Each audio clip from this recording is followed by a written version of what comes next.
Who do you see when you look at me? 'Cause I do not recognize the man inside the mirror. They feast on my dreams. I'm not who I seem to be. And somehow I lost myself along the way. Losing my sanity over strangers. When they see your wounds, it gets dangerous. Can I be myself? Is it safe yet? Yeah. Or should I hide my lies and keep on running? Take my chances, all I know. And I smile, but life is misery. I hide my pain in this melody. They see my scars and all run from me. I don't know what they want from me.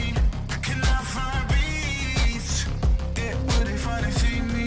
Can I love myself? Can I love myself? Can I love myself? Can I love myself? Can I love myself? Trapped inside this maze, it's amazing. My phone's off, so don't call me crazy. I'll show you what you want to see from me. But do you know me? I let the likes in the gram, it controls me. It's like the lights in the camera can know me. Yeah. One day I'll find my identity. For now, losing my sanity over strangers. When they see your wounds, it gets dangerous. Can I be myself? Is it safe yet? Yeah. Or should I hide my lies and keep on running? Take my chances, all I know. And I smile, but life is misery. I hide my pain in this melody. They see my scars and all run from me. I don't know what they want from me. Can I find peace? Yeah, would they finally see me? Then watch me do it again. Tell them I can't take no loss. My team hold no L's, no. Aiming for the top, can't make it by myself. I ain't taking no loss. I ain't taking no loss. Look, I'ma always win. I ain't taking no loss. Look, I'ma always win. We already know that we the coldest. Watch me heat it up, let me feel. Oh, what is going on? Look at this. I mean, this is amazing. Look at this looks. Oh, come on, folks. Welcome to the, I was about to say designated spitters. I caught myself. Welcome to the very first Nights of the Roundtable. We are legitimately just, feels like, I mean, it's still days, but it feels like hours away from opening day, Major League Baseball. I am overly excited. I'm happy for this show. I'm super excited that baseball is back. Let's go over the panel. You guys already know the panel here, but you know, look, why not introduce these gentlemen again? It's always fun to do. Right below me, right down here, is the one and only Kev. I might as well enjoy them big cans. There he goes. He's starting early with the big cans. What up, brother? What's up, Galogan Doggy? What up, I'm glad I could get this working. To my, what is it on the screen? I don't know. Whatever the hell's, I'm pointing to him. You know the guy right over here. Francis Lee! To your left. It's to his left, but on the screen it would be It's to the right. The way That's that what I'm left. saying. I'm like, whatever. To Look who Pete's I'm left, pointing but to the screen's right. I'm What's up, pointing to chat? right there. What's up with Yo. y'all, man? If we doing this round table, y'all already know what that means. Opening day is upon us in less than 48 hours. Let's get it, baby. Boom! Can't Let's wait get it. for it. And the man right down there, you guys know who it is from the one and only NYYST, Christian. Yeah. House. What's going on, everybody? Okay. Everybody ready for this? Chat, you guys ready? Chat, how we doing over there? Hit that Chitty, like chitty, button. chat. Smacky the likey. Hitty. The sub if you have not. I think I got a new sound for that, by the way. Let me see. Hold on. Let's see. Let's find out together. I don't know where the hell I put anything on the soundboard. Oh, here's my new one to get likes. I like big butts and I cannot lie. I feel it's right. Don't I get- feel it's nah, right nah. for the channel. So giving everybody a little heads up on that. But Turn me up Hey, like man. that. We can't do that. you guys ready to get into this? Let's rock, babe. Little Yankee baseball, little Yankee action. We got Little Yankee super chats action? coming in already. Bart Simpson says the Avengers have assembled. Oh, he's gonna. You know what? I don't really want to say it right there. Hey, because yo. It's early in the show. I want to, take my Save- time here. Save for the end. Save it for the end. That's it. We'll save it for the end. Why the hell not? But, ladies and gentlemen, it was a long off season. The New York Yankees lost one Juan Soto. They lose the World Series, as you guys know. We don't got to talk about that. That's over. Soto leaves. The Yankees bring in Bellinger, Goldie, Max Fried. And then, as we're excited for what this team could potentially be, Don't do it to me again, Pete. injury bug riddles. The New York Yankees let it yet again, with the major blow being Cy Young winner, ace of the staff, best friend of Christian's favorite Yankee of all time. He is the president of the Garrett Cole fan club, so I got to go to him first on this one. Cole gets Tommy John. Christian, I know we talked about this already, but your initial thoughts in that moment compared to where we are right now. I'll tell you this. This is where a lot of my pessimism about the season comes from here. You know, last year we were waiting for him to get back, and then he came back, and he really carried the Yankees pitching wise through the postseason. And he's just not going to be there. Your big horse, your ace, is just not going to be there for the biggest moments. And that combined with all the other injuries that we're looking at here, there's two guys really on this team where if I told you that they're not going to be there for the year, it's like a stab to the stomach, and then like, where do we go from here? And he's one of them. So no doubt. I don't mean to overstate it. You guys know that I'm the president of the Garrett Cole fan club, but I mean, indeed, when you lose this guy for the entire season, I mean, you can only, I say this all the time, I can only be as optimistic as the facts allow me to be. And he's not there for the entire year. So. And I think it's only fair that that's where we start, that we got to start with starting pitch and talk about the bullpen a little bit, because the major blow of the team is definitely Garrett Cole. We know on the offensive side of the ball who they've lost, but Garrett Cole is the guy, when he gets the ball, you feel like you got a game one, or you got a very, very good chance of doing that. The Yankees aren't going to have him all year. Tommy John surgery, he's shut down. That's it. No Garrett Cole whatsoever. Louis Gil is out for a minute. Clark Schmidt will not be starting with the New York Yankees. And ladies and gentlemen, I'm throwing it on the screen right now. This is indeed the New York Yankees rotation to start the year. Now, this can change pretty soon, of course, with Clark coming back. Carlos Rodon is getting the ball on opening day, followed by newly signed Max Fried. Marcus Stroman is going to be third, and I don't know, I got left-handed started pitcher. My bad, guys. I forgot to change that. Will Warren and Carlos Carrasco is rounding out the New York Yankees rotation. We'll start there, then we can talk about the Yankees bullpen. But man, oh man, such a difference to what we thought it was going to be. Kev, I'm going to go to you. How are you feeling about the Yankees rotation entering the season? I mean, we still replaced Nestor Cortez with Max Fried, and I know Christian is going to love that. He's the first one to bring Nestor up. Oh my God. Christian, he can't help himself. I would be guy. I would be much more into the stream without Nestor. Unbelievable. He brings up Nestor. I can't believe, guys. We were joking about this before. He's already picking a fight. Unbelievable how quick he brought Nestor up in the conversation. You know what it's going. You know who he's rooting for on the 29th. Bro, I can't wait to go to the game Saturday and see him do his new pirouette in a Brewers uniform. Kev got a Nestor jersey. Oh, definitely. Kev looks in the mirror. You know what he says? Those were the days. My bad, Kev. All right, Kev, go ahead, bro. Nah. But listen, Max Fried makes this a lot more easier to deal with. Let's be honest. If the Yankees didn't have Max Fried, we'd be much more worried. Rodon doesn't look good in the spring. He's all over the place. He's a wild card. I'm hoping Schmidt is able to just only miss a couple of starts and he'll be back. I know Christian's a big fan of that guy too. So, I mean, Luis Gil, another guy, 2 months, 3 months, we may get him back midway through the year. So we just really need Cookie, and it seems like a lot though, Cookie and Will Warren to be average at least for 2 months. And then we get Luis Gil back, and then we get the we'll have Schmidt. So honestly, one of those guys needs to be average. The other guy just needs to make a couple of starts, because I think Clark Schmidt's only it's on like a 10-day. He's gonna miss 2 starts. I think me and France, we talked about this. My assumption is I'll probably be back mid-month. Yeah, so he's gonna miss like 2-3 starts. If everything goes right, like 2 times to the rotation, I would say. Yeah. So we need 2 good starts from Will Warren. I mean, so again, and then we're looking at the 4 and the 5. So when it comes to the rotation, from 1 to 10, I'm like at a 7. Is that I'm not. 7 being concerned or 7 not Yes. concerned? Yeah. Okay. 7 being Fair- concerned. Yeah. 10 fair being game. the most concerned. So I'm confident. Last year, I said the same thing. The rotation has a chance of being sneaky good or being bad. I think this year we're in a better situation.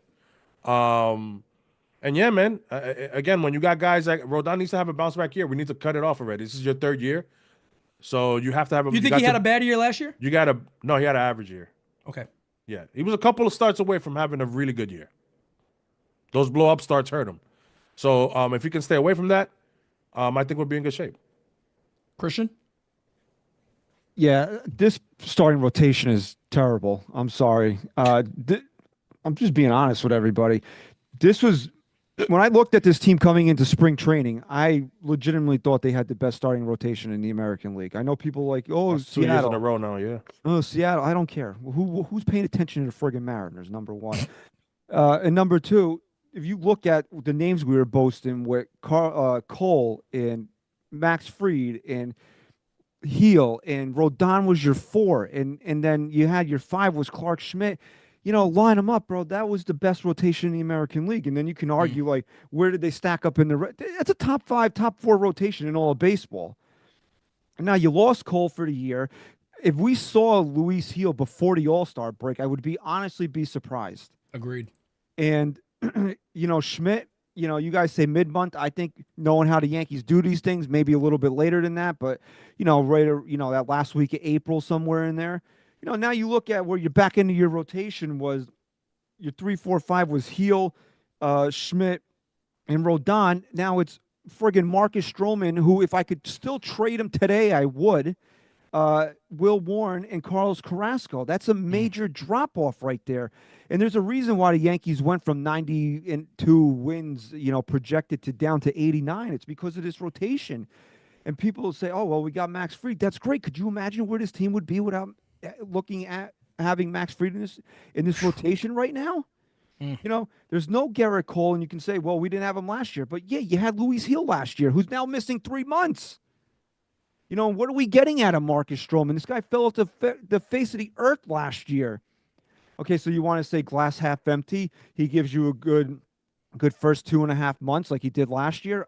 I got to see it, man, because the guy that we saw in the second half of the season last year cannot pitch at the major league level. I'm sorry. Maybe I'm being a little hard on the guy, but he throws junk and he's afraid to challenge hitters. Now, you want to say that the defense has improved. Maybe he'll go after guys a little bit. Great. So instead of pitching to contact in the infield, what he's going to be doing is going to be giving up 450-foot piss missiles into center field. And you're really banking on Carlos Carrasco, who was total balls last year in the worst possible way of somehow remembering that it's 2010 again. And then Will Warren, who when we all started singing his praises, took a dive, off the deep end of the pool here in his last 3 starts. So I don't know what to expect out of this team. And if they're not giving you length, you look at Max Fried as be a guy that might be able to give you length. That's 1 out of 5 guys, because who knows with Carlos Rodon? He's the epitome of a Jekyll and Hyde pitcher is Carlos Rodon. You never know what you're going to get start from him. He could be ace level, or he could be a guy that got blitzed and didn't even record it out in Kansas City in 2023. So, My God. So I don't know. My biggest concern is that they're going to gas this bullpen by Memorial Day. And like I said, I can only be as optimistic as the facts allow me. And when the back end of my rotation is now Marcus Stroman, Carlos Carrasco, and Will Warren, I can't be that optimistic about it. 1 to 10, 10 being most concerned. Where are you? I'm in 8 right now, man. I'm sorry. I just want to finish. I'm good. From the beginning of spring training, where this was the team's biggest strength, you can make an argument it's their biggest weakness right now. Oh, no doubt. No doubt. Francis. Yeah. It's gonna sound a little bit weird coming off of Christian and Kev there, but I think the way I'm looking at the rotation, the way I think the Yankees are looking at it, at least for the first half of the season, is not necessarily that they're expecting to get length from a lot of these guys. I think they feel like they've built up a formidable bullpen. And with the amount of arms that they're expected to get back into that bullpen later in the year, I don't think they'll be afraid to tax certain guys earlier in the season. So when I look at guys like Cookie, when I look at guys like Stroh, when I look at guys like Will Warren, I don't think they're going to have the leash that a guy like Fried or Rodon is going to have. I think those guys are probably going to be asked more often than not, get us 2 times through the order, tops. And that's not what you want to hear. That's not the fun thing. Obviously, it's not the baseball that we grew up watching. But I feel like that may be the Yankees' plan of attack. That might be where Blake says, you know, they're always looking for these lanes. That might be the lane for the 3, 4, 5 starters in this rotation. Get us through that lineup 2 times, and you know, get us through with minimal damage. Maybe 2 runs, maybe even 3. But once we get to that, you know, 4th, 5th inning, they probably will be pulling the trigger quick on these guys. And I get it. Early in the year, it's going to be scary because you're going to be like, I mean, how many times are we going to go to this well? How many times are we going to go to the bullpen early? How many times are we going to do it? But if that's what they have to do to win games early on, I could see them doing that simply because the idea and the hope is that you're getting Louis Heel back around the trade deadline. You're going to get guys back in that bullpen. There's a lot of names. We rattled them off on DS the other night. And there's a lot of names that they're expected to come back into that bullpen. That'll be a level of reinforcement that's as if you added 3 brand new fresh arms to a bullpen that's going to be tired at that point in the season. So when I look at it, I would say I'm just a tad more optimistic than most Yankees fans looking at the rotation, just because I feel like there's not, like, we're just not expecting much for those 3, 4, 5 guys. With Rodon, I get the concerns, I get the doubts, but I do feel like 2024 was a good year for him, and I do feel like it was a good year for him to build off of, and I do feel like he can take a step forward if he does some of the things that he was doing towards the end of the year, and especially the postseason. If he's able to do what he was doing in the postseason and keep poised, then I don't see why he can't be a more than decent pitcher for the Yankees, pitching out of the number 2 slot. And we already know who Max Fried is, what Max Fried was brought here to do. Yep. Unfortunately, he's just going to have to do it as the ace to start out. So in terms of level of concern, I'm closer to a 5.5. Would you say the beard? Can I toss this out to you guys? You think the beard's worth half a run on Rodon's ERA this year? I fucking hope so. Shit, I hope so. Half a run. I'll take it. I'll take it. I'll take it all day. Look, man, I'm with Christian on this one. I think the Yankees rotation right now is absolutely terrifying. I think, you know, you want to see positives with a season beginning, but I am extremely concerned because best case scenario is you get Rodon and Max Fried shoving. And that's probably what the Yankees are praying for. If they could pray for anything right now, they're probably sitting there going, let the 1-2 at least. If they could give us 6 innings, almost every outing, we're going to sign up for that immediately. If we know when they take the ball, we got a good chance of winning, we're going to sign up for that immediately. But the other guys I'm really concerned about, man. Look, I'm really hoping that Marcus Stroman's good. His spring training, the way he looks in spring, doesn't make me feel very confident. I mean, I watched his last outing against the Mets. He had a couple of good at-bats where some guys seemed like they were just overly aggressive. They were chasing far out of the zone, and that is what Marcus Stroman looks to make batters do. He does look to make them chase. So you could also say that then he was somewhat effective in that regard, but the home run ball has really not always been a major problem for Stroman. We've starting to see that add up now where guys are just launching, I mean, mammoth home runs off him. And if the defense is improved, we know that maybe, like Christian said, that gives him a little more confidence to say, let me challenge some of these guys. I don't got to worry about Glaber at second base. I know who's at third now. I know who's at second. I know who's at short. I know that that Goldie could pick him with the best of them at first base. So maybe he challenges guys a little more. But you can look at this rotation right now and say Stroman might be key. I mean, I know that sounds nuts, but he's your number 3 to be able to get a couple of decent outings out of him consistently. The Yankees would sign up for that immediately. I was praising Will Warren not that long ago, and I still do think he looks like a better pitcher. But anybody saying that this is the next Michael King, I don't give a shit what your nerd analytic numbers tell you. I don't see Michael King at all from this guy. I'm very, very concerned. Look, the difference of him and Michael King, the stuff does play. It looks very similar. I think the difference is in here. The difference isn't also up here.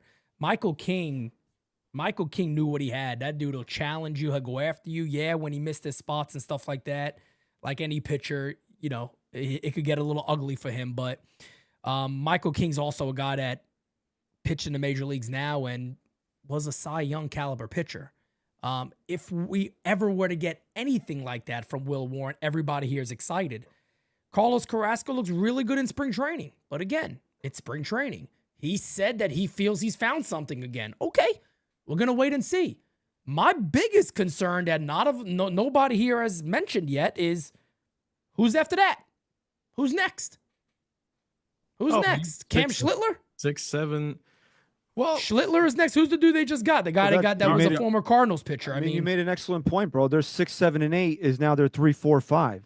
Yeah, exactly correct. Like, who is it? Yeah. Can the Yankees even tell you for certain these are the guys? Now, I will say this. We're going to get to the bullpen too. But if I had to say a 1 to a 10, a lot of the chat is 7. I'm sitting at an 8. I might be 8.5. I'm almost boiling in my concern for the Yankees rotation right now. Yarbrough was a very good signing because of what Francis brought up.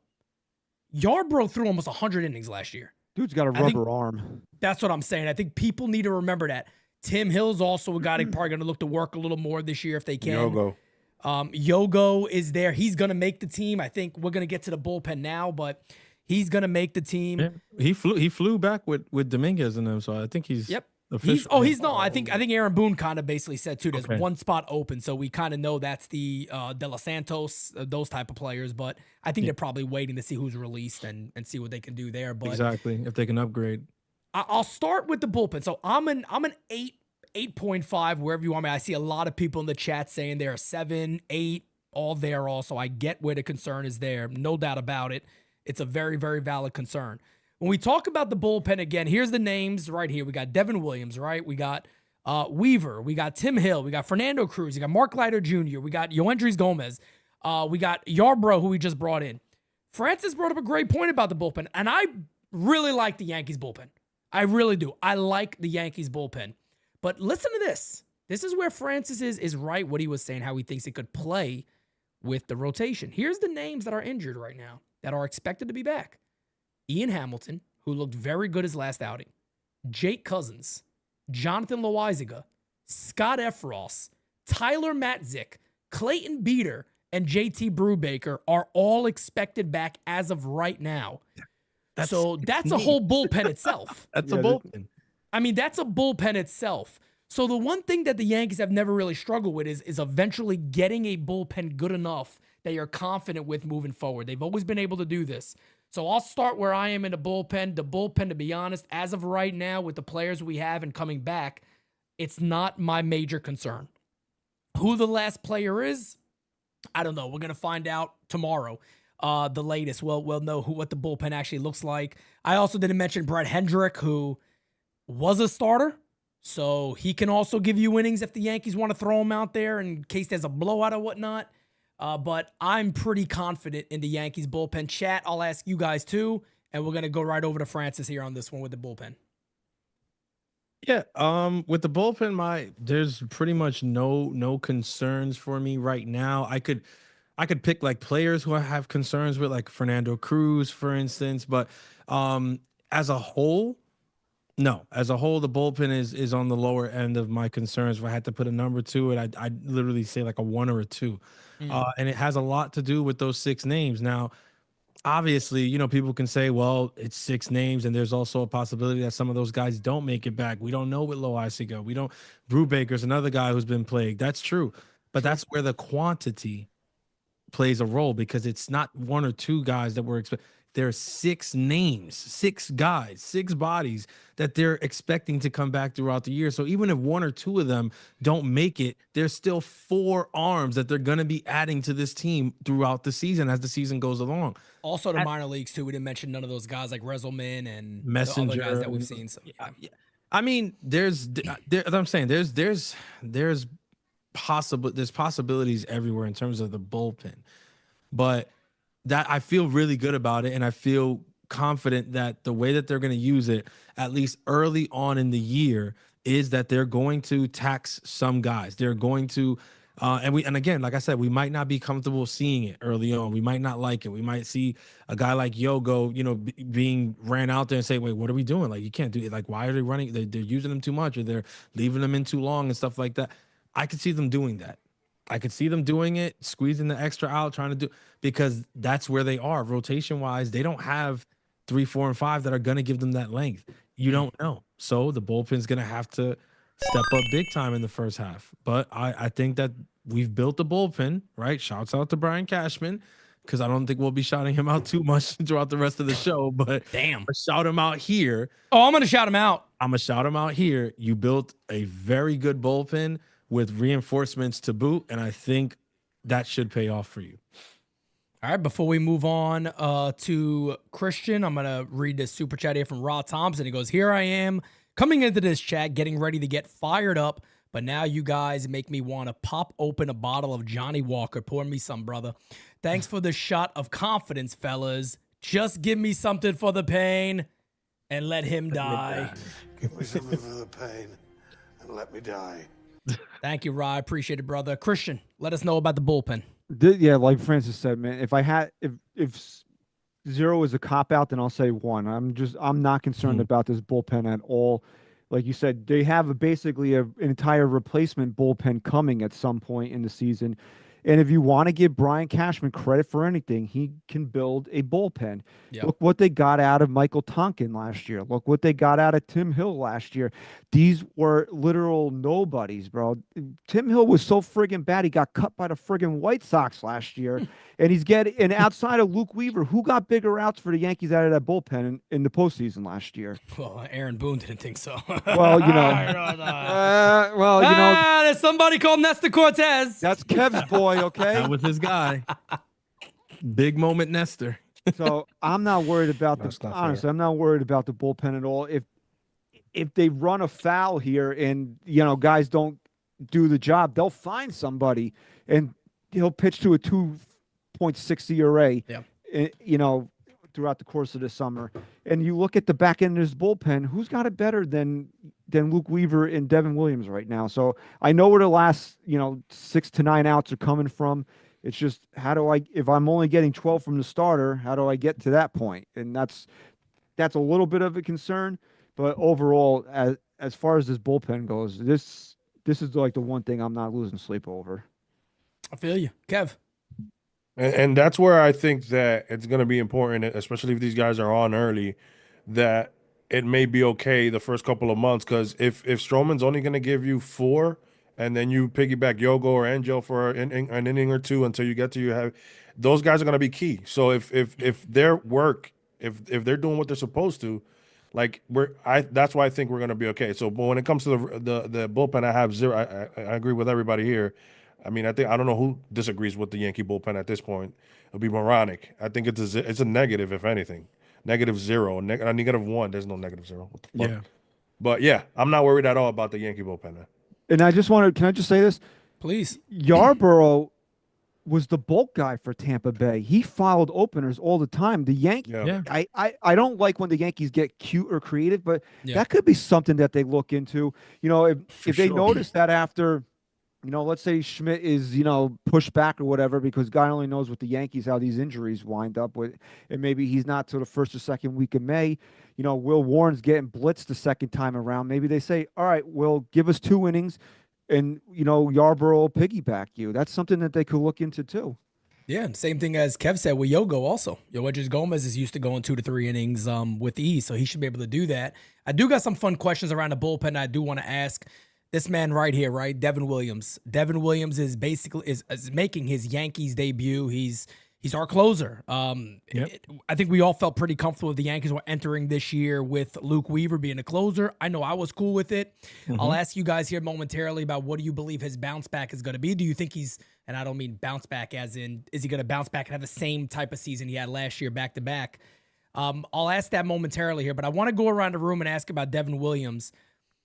I think we're all confident in Devin Williams. I think he's done it for a long period of time. The guy's career ERA is 183. I mean, 183 is his career ERA in his 6 seasons he's been in the majors. Question about saves. Let's do an over-under. Over-under, what's a good number? Somebody throw a good number out. 35. Over-under 35? 35 saves? You think that's good or a little low? What do you think, Francis? You think that's a good number, 35? 35 sounds fair. Just All because right. it's because of where the game is at right now. It's not a Devin Williams thing. I think it's more how closers are utilized, and it just is what it is. Like 35 is actually a good number. It might be some people might look at it as high even. So chat 35 over under for Devin Williams in 2025. Let me know. I'm gonna say I'm going over. Kev? 35, I'm going over.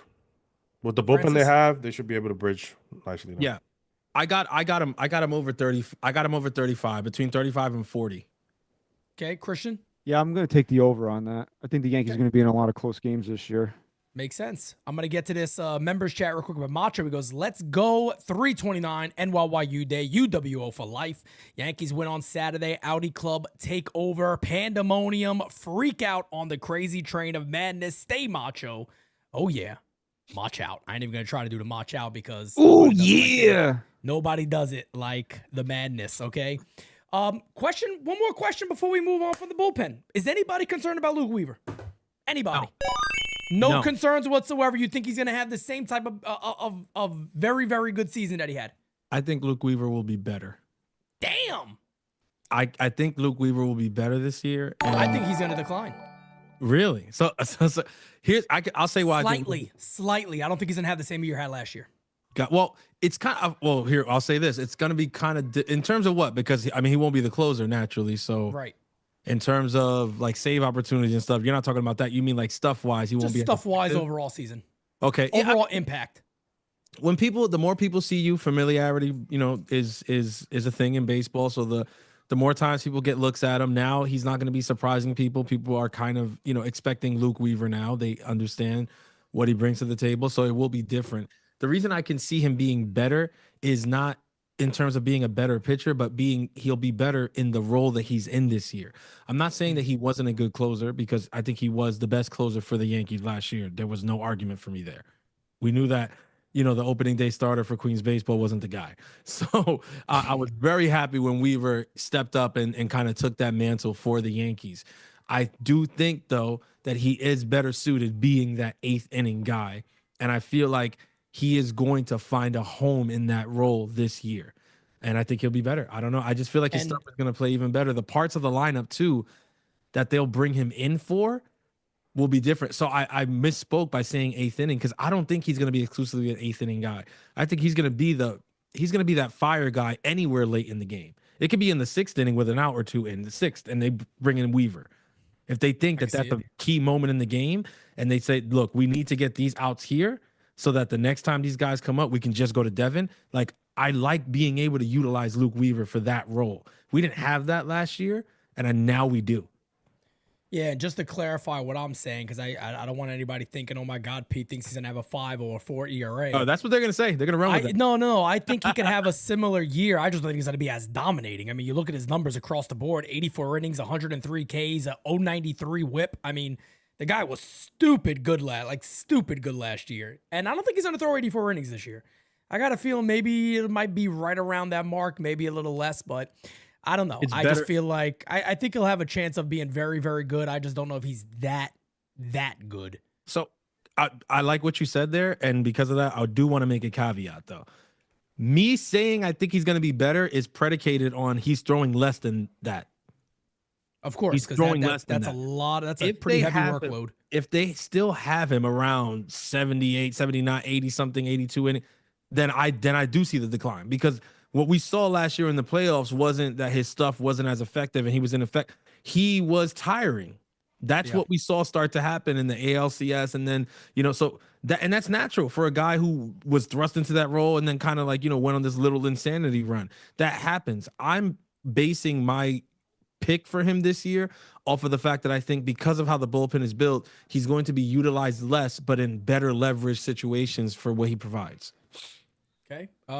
Anybody else want to chime in on Weaver?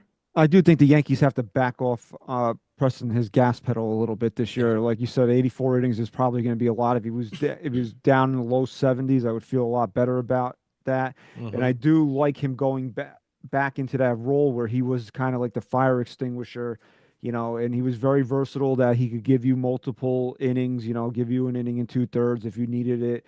And like you said, is there going to be some regression this year? Probably, but are we going to be sitting here screaming in July that we got to get this guy off the team? No, I still think he's going to be one of the strengths of his team, having Luke Weaver in that bullpen. No doubt. Kev, anything you want to add? No, I mean, I just want to say, why not? Why can't he have a similar or better year? He could. I mean, yeah. So it's like, no, I'm not saying that. Obviously, you would think that a slight regression because people see him. There's more info on him now this year. But again, if he's pitching less, and it's now, I mean, he did great in the closer role, but now it's even less high leverage for him. I mean, I gotta say, I'm leaning towards he's probably gonna have a similar year. All right, I got a really fun question about the bullpen here. All right, this one I think is really good. Let me get to the super chats and I'm going to get to that. David says he's having a higher ERA and more hard hits. He be good. But more worry since he's coming from the National to American League East, 2.5 ERA, 36 saves. Okay, he's talking about Devin Williams there. Kyle Malay adds in Williams will get 46 saves this year. Holy shit. I might take the under on that one, but okay. Hey, that's a hell of a year. Here's a big question because Francis, you kind of said that you don't think that. So play along with me here that Luke Weaver's the eighth inning guy. I know you said that he may come in different areas of the game, but play along with me here and say he's the eighth inning guy. Mm-hmm. Who are you saying is the seventh inning guy? Let's go around. Who's that guy that breaks out this year that Aaron Boone says I could go to him in the seventh? I could have a three-headed monster to close games. Who's that guy? And none of you don't even fucking say Mark Leiter Jr., please. The guy that should have came out of the fucking bullpen in game one. Timmy? Tim Crack Hop Hill. Wow. What did you call him? Crack House? Crack hop. He hops like a little crackhead every time he throws. He has the hop in the delivery. I thought he called him Crack House. I was like, shit. I don't know what he does, man. That man gets outs. That man gets outs. Okay. I love that dude. I don't know. Listen, maybe they talk about where he releases the ball and all this other stuff because that also comes into play because Minaya and him, like a lot of those guys that release at a certain point, at being a lefty, it's harder to pick up. So I mean, I don't know, but he makes it work. And with the defense that the Yankees are gonna have better now in the infield, it's just gonna even be more beautiful. So nice. I think I like Tim Hill for that. All right, Christian, who you got? By default, I'll say Tim Hill, but I don't think he's on the team right now. Oh, okay. I get what you mean. I don't so think it's seventh inning guy's not on the team right now. He's not currently active. No. Okay. Fair game. Yeah, well, again, we have to see it. The guy has never been healthy in his lifetime, but what you want to be optimistic and say this is the year, it's easily going to be Jonathan Weiser. Oh, absolutely. If that's the case. Yeah. But that's my Who's holding their breath for that one, though? True. You are. Francis. Not me. I think so with what Christian just said about Lowe, I think we agree across the board. You can't. No, yeah. If Lowe's healthy, when he's healthy, what he can do on a shit, mound, he might be the eighth for his freaking stature. Like what he's able to do with a baseball is it's nothing short of amazing. It's nuts. But I'm gonna go with a guy who we just saw for the first time in spring the other day, and who should join the team. He should be one of the first versions, one of the first reinforcements to come. I'm going to go with the Terminator. I've been burned by this pick before. I don't care. I'm going right back to it. What Ian Hamilton has found with that Salambio pitch, listen, I hate the freaking name. I'm just going to come and say I don't like it. I think we could have found a better name. Like, bro, we brought in the freaking Airbender. That's a dope ass name for a pitch. We could have found something a little better than a Slambio for the slider change. Like, but at least I gave him the good nickname of the Terminator because Terminator works. Terminator, but he has to be a Terminator, not a fucking not a bum, exactly. As Christian would say, a bum. Yeah, I think. What with Hamilton, I think the thing with Hamilton is that we've all seen it. We've seen the potential. We've seen the days that he comes in and he's lights out and he's healthy. The dude looks as good as anybody. Like when he's on, you can't touch him. When everybody in Yankee Stadium should do this when he's on the mound. Just put their hat like super low. Listen, that'll be dope. That would be. I don't know, but I feel like I gotta go Hamilton. I think he's gonna join the fold early enough in the season to affect that, back end of the bullpen. And I think I feel, again, I'm not trying to go just off of my feeling either. I think that the Yankees are kind of going to lean on him as that guy. I think that when they look at those names on that paper, and it's nothing against Tim Hill because Tim Hill has done wonders with this team. I just think when Hamilton's right, they know how good he is. And he's right up there with Luke Weaver. Yeah. No doubt. I'm probably along the lines of where Christian is. I don't know if that person's on the team right now. It could be one of the injured pitchers coming back. I think if the Yankees had an option, best case scenario would be that Fernando Cruz is ended up being that guy. But I certainly have my Doesn't look too good. worries. You never know with him because that fastball is so damn straight, and players just major leaguers aren't missing it, man. Even in spring training, they're just lighting him up. Obviously gets the swings and the misses. We know that with the splitter, but I'll throw another name out there that was starting to get a lot of respect and love in the postseason last year, late in Mark games, Leiter and that's Jr. Jake Cousins. My Jake cousin. Cousins. No, My Jake cousin. Jay Cousins' slider's nasty, and I love how his he has a rising fastball, which is you don't see that much. No, I not love at that. all. And you know, I like Cousins. I'm not saying that he's the guy, but I agree with names like Cousins being that guy. Ian Hamilton, Jonathan Loizaga. I think everybody agrees if that guy's healthy and Mark Leiter Jr. I'm telling you. Mark Leiter Jr., the garbage can himself. A healthy Loizaga is second to probably only Devin Williams in that bullpen. If we're on, Agreed. that's how Hey, good healthy low at A his healthy best, low? absolutely. he's So look- the only person you could say is head and shoulders better is Devin Williams to me when he's healthy. You got Loizaga, Cousins, and Hamilton, and what do they have all in common? They can't. None of them can stay on the mound for Stay an on the entire mound. season. That's the problem. That's the But I biggest think that- weakness is that they can't stand the damn mound. I think what the Yankees are hoping for is that if you piece together their You health, get a full season out of the All three of them, you just combine them. They become You just Voltron combine and them just like combine Frankenstein? together. right? You Little get Frankenstein action in the They bullpen. form a megazord of relief pitchers. just let you know what I'm saying. Just let them have portions of the season. Maybe Hamilton. Each one of them gets 2.5 months. Yeah, like maybe Hamilton's the first guy, then Loizaga gets the. I don't know, but My who knows? goodness. Man? Let's pray for health. At the end of the day, if the bullpen is healthy, we're Different not. team. It changes a lot if the course. bullpen is healthy. It changes a Of lot. course. And the good news is, so I think where everybody is on the bullpen as we move forward here, everybody's pretty confident. Got a couple of super chats here. David says Hill would be for Otani and Friedman, lefty for them. Okay. David Douglas says I think Yarbrough could fill that role. All right, we'll see what Yarbrough does. He did pitch today, look good. The final spot. Does anybody think the Yankees add one more pitcher from another club? I forgot to mention that because De Los Santos is the guy they're looking at, and probably Hedrick are maybe the two. I don't know if there's somebody else that I'm missing, but Aaron Boone said today that they're kind of just waiting to see what is left off from other clubs that they may pick up.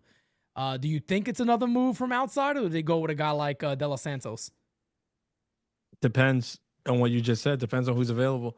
Yeah, so I'm not looking to you know. I think they'll I sign think they- somebody. Whether or not it'll be on the roster Thursday is another story. Yeah, Agreed. exactly. It might not be an opening day situation. All right, well, man, we're moving along. We're not even an hour yet, guys. Hit that like button. We got well over 300 people in there. Smack that like. Hit that sub if you have not. We're 4 subs Time of the away year. from 42,630. So thank you guys for that. But here's the big one. The Yankees offense. Everybody is either concerned or it's like some people are overly confident. Some people are very, very concerned. It's kind of no middle ground right now with the Yankees. David Miser also has JD Martinez for DH. He's still there. I think it's far too late. Yeah, that I'd say thumbs down on that one. Probably I think it's too far much too money. late for that. Too much money too. I don't think we're going to get that. But I think the Yankees showed us their starting lineup today. I think we saw the Yankees starting lineup today, not talking to other guys. So I'm gonna throw it on the screen for everybody. And shit, let's get right into that. I'll throw the fielding alignment on there too. But here it is. This is what I believe the lineup will be. Austin Wells leading off. That is confirmed already. Aaron Judge in right field. Of course, Austin Wells catching. Cody Bellinger in center field batting third. Goldie batting fourth, playing first base. Jazz Chisholm Jr. playing second base, batting fifth. Anthony Volpe batting sixth, playing shortstop, batting seventh. My rookie of the year, Jason Dominguez in left field. Yes, sir. Number 8, Benny Rice, DHing. Ben. Third baseman, Oswaldo Cabrera. Does anybody disagree that this is where the Yankees are going? I do not. That's the opening day lineup. The only thing I could see is maybe a swap with Volpe and Dominguez, but no, Fair. those are the 9 names. If they were smart, they would swap Volpe and Dominguez. Smart or Yankees. But they're the Yankees, so it's going to be Volpe right where he's at in that lineup. And by the way, this is where the Yankees had it today. So they had it as Volpe Dominguez today. And knowing the Yankees, as Christian said, that's probably knowing them. That's what they would do. I agree. I would flip those two guys. But this is what it is right now. So again, we go around the room and we ask the question. Confidence level, chat. I ask you guys too. Confident, 1 to 10, 10 being the most concerned, where you guys are on the New York Yankees lineup to open up. I'm going to start with Kev. Let's start with you. Where you at? How you feeling about the Yankees lineup? I'm feeling real good, bro. Pablo Reyes, man, he raking. Come on. Listen. The kids are gonna have to step up. Some of us have been asking for these guys to be up. It's time to show up or shut up, honestly. We all know that the vets got to do their job. So I mean, again, if Goldschmidt has a similar or let's say equal year to last year, it's a huge upgrade to what Rizzo gave us. Belly looks like I hope this continues into the year because Belly looks real good. Judge, I have no issue with. I don't take into account his spring training numbers. We all know what Judge does. And Jazz is another X factor too. We all have him kind of like for a 30-30 year. So again, it's like, yes, it's not more sexy, but it's balanced. There's not that drop off that we had kind of last year. You know what I'm saying? So true. as much as we listen, and I'm not saying it's a better lineup. The two things could be true. One team is at a better lineup. The other one's more balanced. But let's see if it's gonna equal to wins. That's my thing. But yeah, I think it's gonna have to come up to Dominguez, Volpe. I know Christian has said this a lot on his show about Volpe's third year and him hitting. He has to at least have a 95 OPS plus somewhere around there. You can't be at another 80, 81. I can't see that again. And again, it might be the playing 160 games back to back and all these years. So I don't know. I mean, because every time he's rested, it feels like he goes on these runs, right? Last year after the All-Star break, he had a nice run and all that stuff. So, I think 1 to 10, I'm at a 6. So I'm not like I'm right, but slightly over the being. And we'll talk about each guy's individual too. Just want to stick with where we are in the lineup right now. Completely, Christian, where are you at? My level of concern for this lineup? Yes. No, I think there's a lot of high-end potential on this lineup right now. Mm-hmm. I think where people are sleeping on the Yankees right now is with the potential of this lineup. Now, there's a lot of question marks, obviously. Mm-hmm. We need to see Volpe not be a guy with a 660 OPS. What is Jason Dominguez at the major league level? What, Austin Wells in his real first full year, I love Cody Bellinger, man. I've been saying it for weeks. Cody's going to bang in New York, bro. Him and Judge are, I'm not going to say it's going to make you forget about Juan Soto, but that combination is going to work for me this year. I really believe that. So, my level of concern, because there are question marks, but I feel more confident about this lineup than I feel a lot of fans do. I'm like at a 3.5. Okay. Francis? Okay. Yeah. So Christian kind of took the words out of my mouth. I think with Cody Bellinger, looking the way he did this spring, obviously I'm not going to sit here and say that he's about to replace and he's about to supplant what Judge and 22 were able to do. No. But it's not if anymore, they are going with Wells at the top of the lineup. And Wells has been a revelation this spring. We know what Wells can do here at NYYU. We've been saying it for a long time. Now people are seeing it. The rest of the world is kind of waking up to the potential of Austin Wells. If this is Austin Wells' coming out party in 2025, then I'm going to go on record tonight, and say, not like that. I'm telling you, you really can't say shit no more. You really can't say shit on this network no more. No, it's not allowed. But I'm going to say right now tonight that if Austin Wells, if the spring and last season, if that's who he's going to be, then it's going to be Austin Wells and Cody Bellinger together that will not make people forget, but make people feel a lot better about not having 22 in the lineup, because what he's able to do lengthens the lineup. Again, I don't love him being the leadoff hitter. But again, if he's gonna hit this way, it really doesn't matter where you put him. But they're putting him at the top, right ahead of Aaron Judge, with Cody Bellinger on deck behind him. It's a really formidable 1-2-3 if Wells is going to be doing what he's doing and Cody's going to be doing what he's been doing. And then again, you have the other guys in the lineup who you don't know, like, you know, your Volpes. What's going to happen with him this year? Is he going to take a step forward? Is he going to still be mid? I don't know. I'm hoping and leaning towards the step forward because it's year 3. It's like something's got to give, right? Why not this year? Jason Dominguez, I mean, I've already said it ad nauseum at this point. He's a freaking superstar, bro. He is a monster. I don't care what anybody says. I don't care what the media has led you to believe. I'm not worried about the glove. I'm not worried about the defense. I'm tired of talking about it, and I'm glad it hasn't been a talking point the last couple of weeks because he started hitting, which is what we've been saying the whole freaking time. Jason Dominguez is going to make his impact felt on this team. They're going to listen. Whoever doesn't know his name or is not respecting his name at this moment will be a year from now today. That is a fact. He is going to be a problem in this lineup. And then Jazz Chisholm. Jazz Chisholm, to me, he's got the big X. His number should be X because I think he is going to be the linchpin. Because if he is the version of Chisholm that we're all hoping him to be, this offense is going to be really freaking good.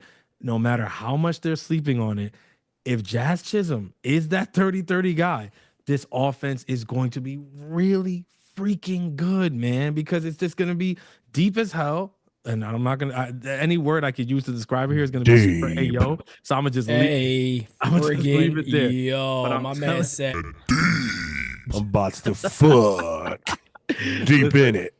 I'm just saying, man, I look at this lineup and yes, I think what Kev said it, right? He's like, it might not be the sexiest lineup, right? On paper in terms of names. Yeah. Okay.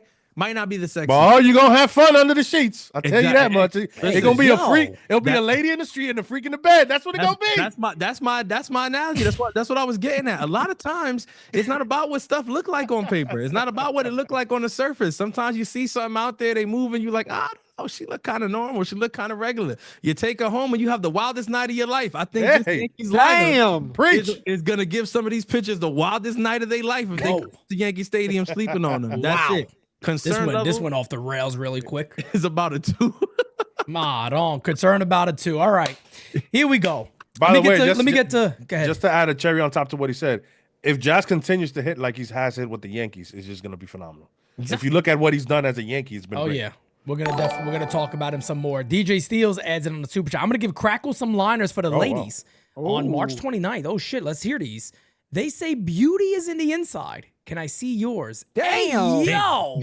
And also this one. Do you like your men like the Hudson River? Long, strong, and rocking your boat. Hey, man. Yo, keep him away from my wife, bro. Don't let him around my wife on Saturday, bro. I'm telling you. Heartbreak Crackle's Heartbreak Crackle. We've seen this guy. We've seen this guy in person. Mackin'. I call him Crackle Mac. Yeah. David adds in, Judge will be better with someone actually behind him. Okay, I could definitely do an AO on that one, but I'm not going to. Who was on crack? There you go. Chris Hogan adds in, I still hope for this year and expect a potential return to the early 2000 Yankees-Red Sox rivalry. Feeling very confident about the offense as well. Okay, so let me get to where I am on the Yankees. I got a little something I want to say. I said a while ago that I like Judge hitting third, right? Judge hitting third, protecting Bellinger. I think the Yankees still have the same mindset. And I think some people are missing this. I think the Yankees believe that Austin Wells is the best left-handed hitter they have. And they're putting Aaron Judge to protect Austin Wells to start games very, very quickly. I really believe that. I believe the Yankees feel Austin Wells is the best offensive left-handed player that they have, even more so than Cody Bellinger, even more so than Jazz Chisholm. I think they believe he's extremely well balanced. Exactly. I was going to say that. We know he walks. We know he can hit for power. And I don't know about you guys, but so far in spring, my man's power looks insane. I mean, this dude's going left center field 400 feet like it's nothing. Center field 400 plus. Yep. Bullets down the line to right field. He's getting in good hitters counts. And it made me like this lineup a lot more than I thought I would like it. Is the way the Yankees have structured that in that regard. Do I still like Judge batting third? Yes, but I also am not opposed to this. I kind of see where the Yankees were going on that. There's a lot of things that we'll discuss here, so I'll just start the conversation. I'm confident in the Yankees lineup. I like their lineup. Am I as confident as some? Maybe not. I might be more at about a 4 in my overall concern, because we've seen the Yankees add veterans, and some of these veterans they bring in, they just absolutely suck. I mean, they're just absolutely terrible. Do I feel that way about Goldie? No, I don't. I don't at all. So what I'll do from here is let's go around the fielding alignment. Let's take a look at the fielding alignment here where the Yankees are. My favorite graphic. Francis' favorite graphic right here. I'll start, and look, the hell with it. We'll go to each person together. Austin Wells. I think he's going to have a very, very good year. I just talked about him. I think everybody is really, really confident having Wells in this lineup. I think Austin Wells I think he's well better than he was in his rookie year. I'm going to make a bold statement maybe. I think he's one of the best catchers in Major League Baseball. Damn. Across the board. All right. Okay. Christian, where are you? Oh, I love Austin Wells, man, and I love that they're putting Judge behind him. I think he's gonna have a monster year this year, and the defense is there. I know that was a knock on him. I didn't see anything that made me worry last year. Agreed, Francis. I'm sorry, you said they're putting Judge where? Hey, yo, come on, man. Lord have mercy. Can't we have a show here? Listen, man, when it comes to Austin Wells, my confidence is 10 out of 10. 10 out of 10. I loved what he was able to do last year. He tired down the stretch. He struggled a little bit in the postseason, but he battled. He broke out of it. And so far this spring, and you just said it, man, he looks dialed the fuck in. He looks like he's going to be a problem. And I don't know if I could go on the ledge and say best catcher in baseball, but I definitely feel like at the end of this year, there's no way you're keeping him out of that top 3 for sure. Okay, there's something else I'm going to do right after this with Wells and every player. But Kev, let me know your thoughts on Wells. I think Wells is ass. I think. Damn! Holy shit! You know I'm joking. He's a big Trevino guy. That's why he said it. Hell no. I know I am a big Trevino guy. He loves some Trevi. I love He Jose, loves but Trevi. I could be objective. All right, I'm not like you who just loves Clutchman. Trevi and Nestor. Oh, so oh, Austin Wells.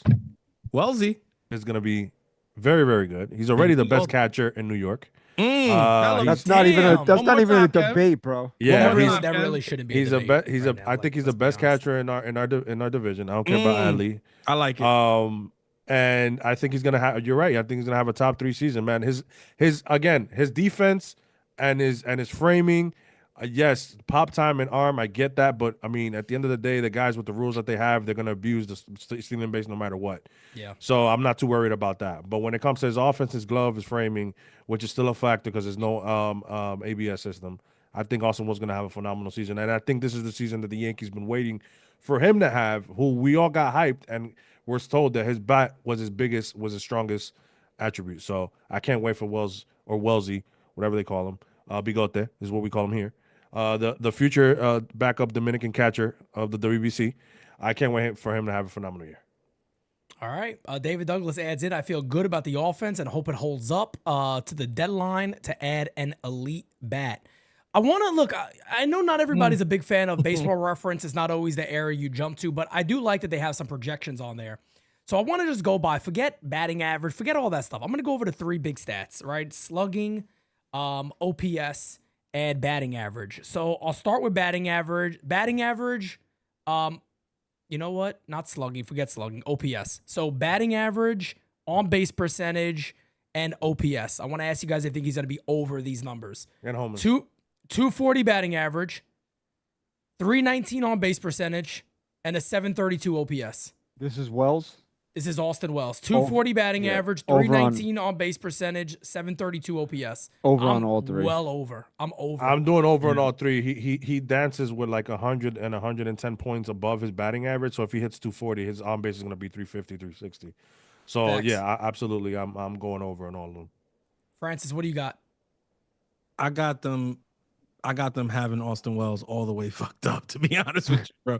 They got him messed up. Austin Wells is going to do better than all of those numbers, man. I think it's guaranteed or your money back. Okay. Yeah, the whole chat is basically saying over on that too. I agree. I think Austin Wells is and can we also say this too? Does anybody disagree with this? What is that? To their credit, though, these projections were created well before it was put out that he was going to be guaranteed the leadoff hitter. So they're probably going on a different number of at-bats. And people might say, oh, it doesn't affect, you only lead off once again. Yeah, but it does add to the ABs, and that will add to those numbers. And Aaron Judge is going to add to his numbers too. Exactly. He's going to be leading off with Judge behind him. I think that changes it. I think if they could, they would change those projections. And also, too, one more thing to add about this. I always bring this up. Analytics always tells you the number 2 hitter should bat more. He gets more at-bats, more chances with RBI situations. The Yankees are putting their two. To me, I think the Yankees believe they're their 2 best hitters is Wells and Judge. I really believe that. I think I can't argue that. Judge are the 2 best hitters. They made him clean up last year. And for a portion of the year and for a good chunk of that middle of the year, Austin Wells was unpitchable. He was hitting 340 something for like 2 months. Oh, he can't hit lefties. He was taking lefties still in the warning track. So I mean, again, no doubt. like, All right, so let's move on from him. We do got a super chat here from Kyle Malay. He goes, I wish they would add a third baseman somehow. Cabrera is better as a utility player. I don't like him being an everyday third baseman. Well, we're going to talk about that because I don't think he is the everyday third baseman. He'll probably be in a platoon. But yeah, we'll talk about that a little bit more here. Continuing on to fielding, the next man up, Paul Goldie. Stay gold, Paulie boy. We're gonna see what he does this year. Oh man, I feel okay. Look, it's a 1-year deal. I'm not really concerned about Paul Goldschmidt, but they have him at a 259 batting average, 334 on base percentage, and a 778 OPS. So I don't think they're really shitting the bed with him too much. I think that's pretty fair game for what they have him as. Damn, man, this is a tough one to be honest. I'm gonna pass this one along. Kev, I'm gonna go to you first because I'm struggling with this one. Goldie. I'll say the numbers again for the chat: 259 batting average, 334 on base, 778 OPS.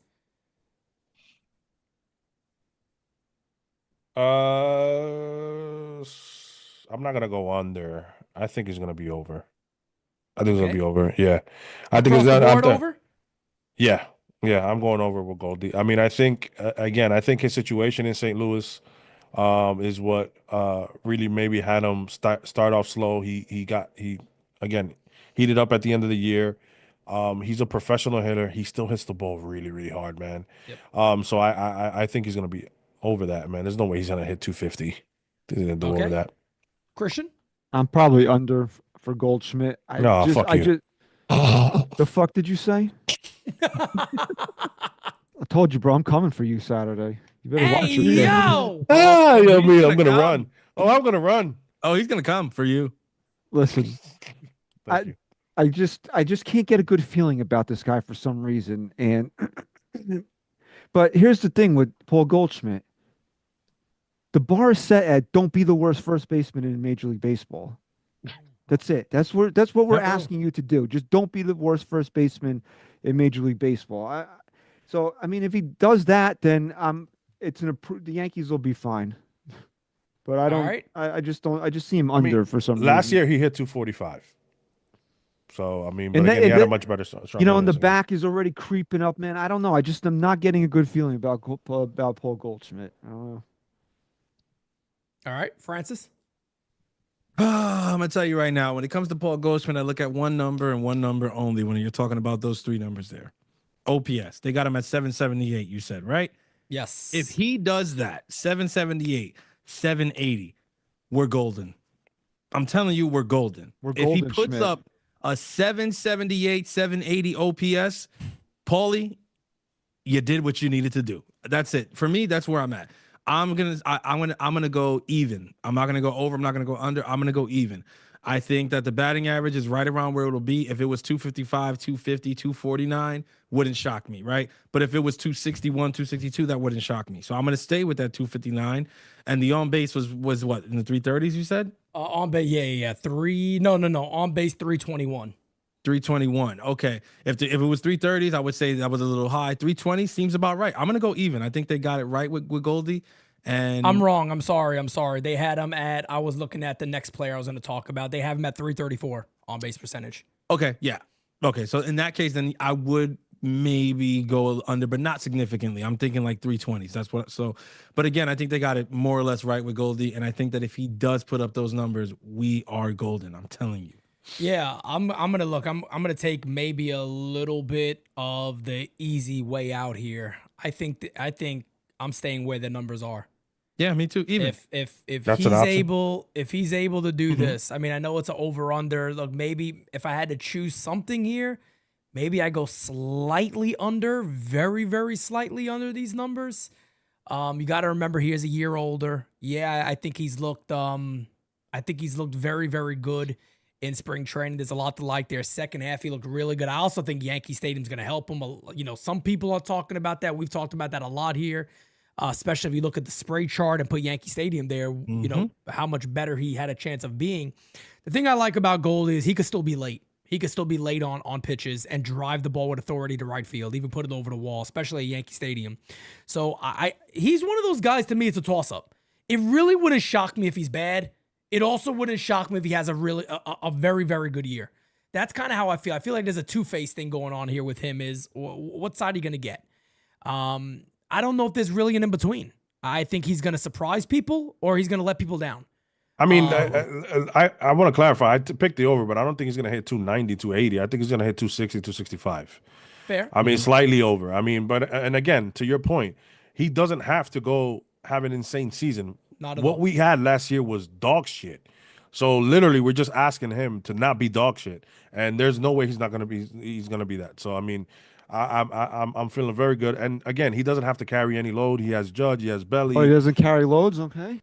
And Yo. and then Ben Rice. I think he's gonna give him some days off at first. for sure. So I mean, I think he's gonna be fine. Bro, if we have a guy whose OPS is pushing 800 behind Aaron Judge, this might be the best offense in the American League. I'm just saying that's Which the is- potential Oh, that they that's have. so true. It Great wouldn't. point. It wouldn't. And it shouldn't shock anybody. Another thing I was gonna say, not probably the most popular opinion right now, but there is a possibility that the Giancarlo Stanton injury was a blessing in disguise. What happens when you open up the DH spot? I've been talking about this for some years. A Pete lot can of go flexibility. I've been talking about this for years with the DH and the fact that, you know, John Carlos kind of clogged that roster spot because of, Always the clogged. player that he is at this point. Well, he's injured and he's going to miss significant time. Now that opens up a hole in the lineup that you can now give guys like you saw today with Judge. Judge was the DH today. Judge might not like it. Judge is not going to go out there and tell the media or anybody else that he's looking for days at DH, but it doesn't freaking matter. He needs it. He's not He's a spring 33 chicken. years old now. Exactly. He's not a spring chicken. He's the MVP of this team. I mean, goddamn it, he's the MVP of the American League. All right. He will be better served by taking days at DH. Paul Goldschmidt will be better served by taking days at DH. Okay. There's a couple, even Wells, if you want to get him off his feet from behind the plate, but still keep his bat in there some days, you can DH Wells if you wanted to. You have that option now because you don't have one player who has to DH. And JC Escara, baby. And you have backups. Get in there some. Exactly. You have backups everywhere. You have JC Escara. You have Ben Rice. Again, that might be a blessing in disguise. And I know that sounds crazy to say with what Stanton was able to do for us, especially in the postseason. But what it does for you in terms of the dynamicness of this lineup and the balance and the versatility, it can't be quantified. This is going to be a very different offense with the moving parts in the DH this season. Well, we're gonna get to who the DH is supposed to be any minute here, but let's look at our second baseman. The Yankees acquired this man last year. He had a very, very good run with the Yankees. Jazz Chisholm. I am super excited about what Jazz can do with this team. I think everybody's gonna be. I'm assuming everybody may take the over on what they show here. Across the board for him, 256 batting average, 321 on base percentage, a 773 OPS.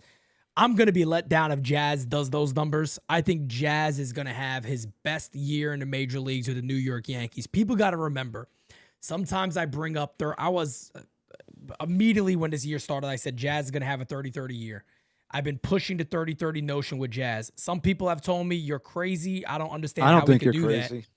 24 homers last year. He had 11 with the Yankees in a short period of time. I think Jazz has a really good chance of being 30-30. Him and Anthony Volpe are stealing bags together. They're doing a double steal. Apparently, there's a new name for that, but I won't go there. He can steal a lot of bases. He can steal a ton of bases, I believe. But I got Jazz over across the board on this. If he's not, he's a major letdown for me personally because I am banking on Jazz Chisholm to have a monster 2025 season. Again, those numbers are 256 batting average, 321 on base percentage, 773 OPS. I have Jazz over across the board. Christian, I go to you. Yeah, I'm with you. I think Jazz is going to have a big year this year. I like the overs. Maybe a little bit under on the OPS, but the on base and the batting average, I definitely see being over this year. My one concern is that his swing got long as the season went on. Does the porch get in his head? That's my only concern with him. And if he keeps his swing nice and short, bro, bro, I don't know. He has underrated swing. He has a really nice swing. He does, but you saw in the World Series. It does you get saw, long. especially in the World Series, you saw how long that swing was. That's why I didn't want him leading off because I think that'll get in his head. If he keeps himself under control and doesn't let the porch get into his head and is aggressive on the bases, bro, he'll walk into a 30-30 season this year. Mm-hmm. Kev. Yeah, I mean, I think that's what we've been talking about for a while now, where it's like, yeah, Jazz 30-30 season would be insane, and it's very much possible. I mean, we saw how electric he is on the bases, how much that amps up the team without you know what I'm saying? Like, he's an electric guy to watch. I mean, I know it's wild that we talked about electric players in the stream in Tampa, and we didn't mention Jazz. Jazz is very electric, especially when he's on the bases. We were talking about top 5 in baseball. Yeah, you're right. Yeah. But, I mean, you saw in the World Series, the dude got on, stole second, stole third, and scored. Like that like stuff like that, it's like it's so important because for us who like put the ball in play, small ball, or whenever a guy just gets he's going to be able to score like no other and wreak havoc on the bases, which is also gets in pitchers' heads. And then you add the fact that now Volpe sees that. Maybe Volpe does what we all saw, like that first month when he first got up here. He stole like 12 bases, and then he didn't steal anything. Yeah, and then he stopped. Yeah. So it's like, again, when you see that now, it's gonna be so fun to watch. So absolutely, I think Jazz is gonna have a tremendous season, and 30-30 is not out of scope.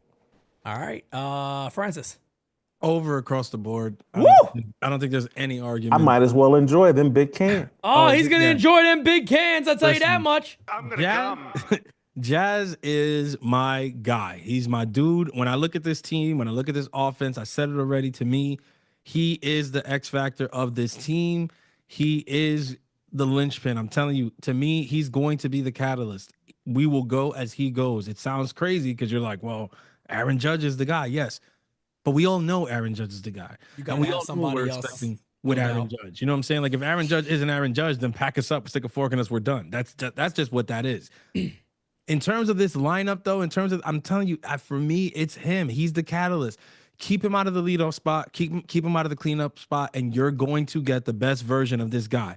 The number 5 spot, that's where he needs to be. He needs to be the leader of the second half of this lineup. He needs to be the catalyst of the second act. Every time we start getting into 5, 6, 7, 8, 9, he needs to be the guy there. And I think he's going to. He's going to do it. He's going to do it in a big way. And yeah, 30-30, it's happening, bro. So whoever's saying it's not, just get ready, because we're going to talk our shit at the end of the year when those numbers say that we were right.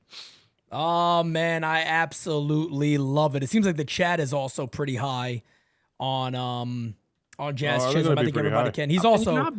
Jazz is also a fan of the U, by the way, so that's also even more of the reason why you gotta love Jazz. Here's the interesting one, man. I want to hear this one.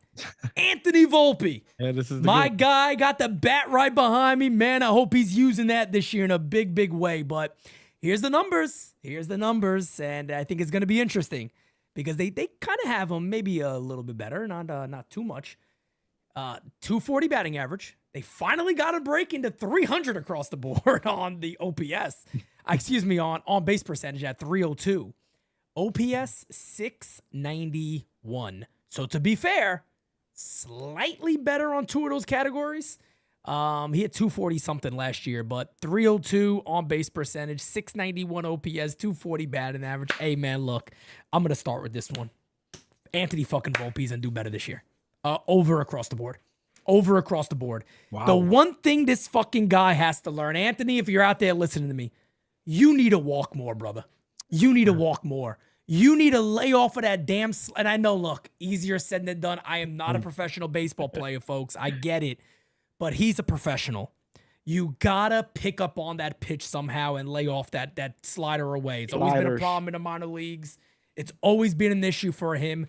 If he is able to just get the on-base percentage slightly up, you're looking at a 260, 270 potential average. With his speed, the infield hits he's gonna get. Anthony Volpe has a chance, and I think everybody could agree with this, to either be really good or more of the same. I wouldn't be surprised if he's more of the same. But I'm going to be positive Pete. Positive Pete here. Positive Pete is here, folks. 1440 Pete is here, folks. I am going on the limb. I am saying over across the board for Anthony Volpe. Kev is in shock. He can't believe it. And it's not because the bat behind me, okay? I'm supporting him no matter what. Yeah, Anthony Volpe over all three categories across the board. That's it. That's it. That's where I'm going. Francis, I'm starting with you. Are you with me or against me, baby? We know we got to be better. We know he has to be better. We know. No, Francis is going under. We know AV has to be better, right? No, you're all right. I mean, look, this. I thought I was going to be the shocker here with AV, but I think Pete kind of set the tone there. This is year 3 for Anthony Volpe, guys. This is to me, this is it, man. You got George Lombard banging down the freaking. Oh, he's banging. And the Yankees want him up, by the way, too. You can tell. You know the Yankees love him. You know they're setting this kid up. You know the treatment better than anybody, Anthony. Why? Because you got it. You were the goalkeeper. You were the one. So you're seeing George now. You're hearing footsteps. All right. And now you might say, to people publicly, nah, man, I'm good. I got it. But listen, we all been there. We play this game. We know how it is. All right. You like being the shortstop of the New York Yankees. You like putting on those pinstripes you love playing in front of the Bronx faithful. You love being a Yankee and you embody everything that it is. You were born to do this. This is the year that you prove everybody that. This is the year that you show everybody why they passed up on that shortstop class that they passed up on. This is the year that you shut that up, that you quiet all that shit. I like it. Because Lord knows, Anthony, if it's not. God, it's gonna be bad. Lord Christian knows it. Christian's talked about this. It's gonna be ugly. Yeah, it's gonna be bad. So I am going to go out on that branch with my brother Pete, and I'm gonna say over across the board. I'm gonna say over across the board. Before I get to Christian too, I mean, chat, think about this for a second. I saw a couple of people in the chat are saying under across the board, so I don't know. They started them really low though. That's what I'm saying. It's not hard for me to go over. They started them low. If Anthony Volpe has a breakout year this year, Yankees offense is going to be fucking stupid. It's going to be stupid. Christian, go ahead. The branch is broken because we're all three standing on this branch. Oh my God, look at this. I can't believe it.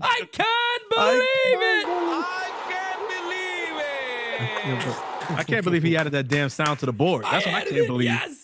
That's what I can't So believe. 2 weeks ago on NYYST, when we did the over-under projections, I actually used Baseball Reference as the numbers. And Shout out to Fred. Shout out to Fred. Thank you, Francis. And I picked 691 on the OPS specifically because that is a key number for me. You cannot be a guy entering your third year in the major leagues and with OPS under 700 again. It just can't happen. So am I picking the over because I truly think Anthony Volpe is going to do it this year? Or am I picking the over because he has to do it this year? Great point. I think I'm there with you on that one. Great point. If he posts an OPS under 700 again, that's who Anthony Volpe is. And I've said that numerous times on this channel, on social media, and people be like, well, that's okay because he played. No. No, no, stop timeout. That is not okay. This was supposed to be your franchise cornerstone shortstop, the guy that you've been waiting since 2014 to take the reins from Derek Jeter. 10 years you've been waiting for this kid to show up. It's not okay that he posted 2 consecutive seasons of an OPS under 700. It's not going to be okay if that's who he ends up being. That's a major failure for this organization. And I've said this on here as well. The Yankees want to sell you the story on Anthony Volpe of the homegrown kid. He was at the last World Series parade. Cody Rhodes. Relax, okay?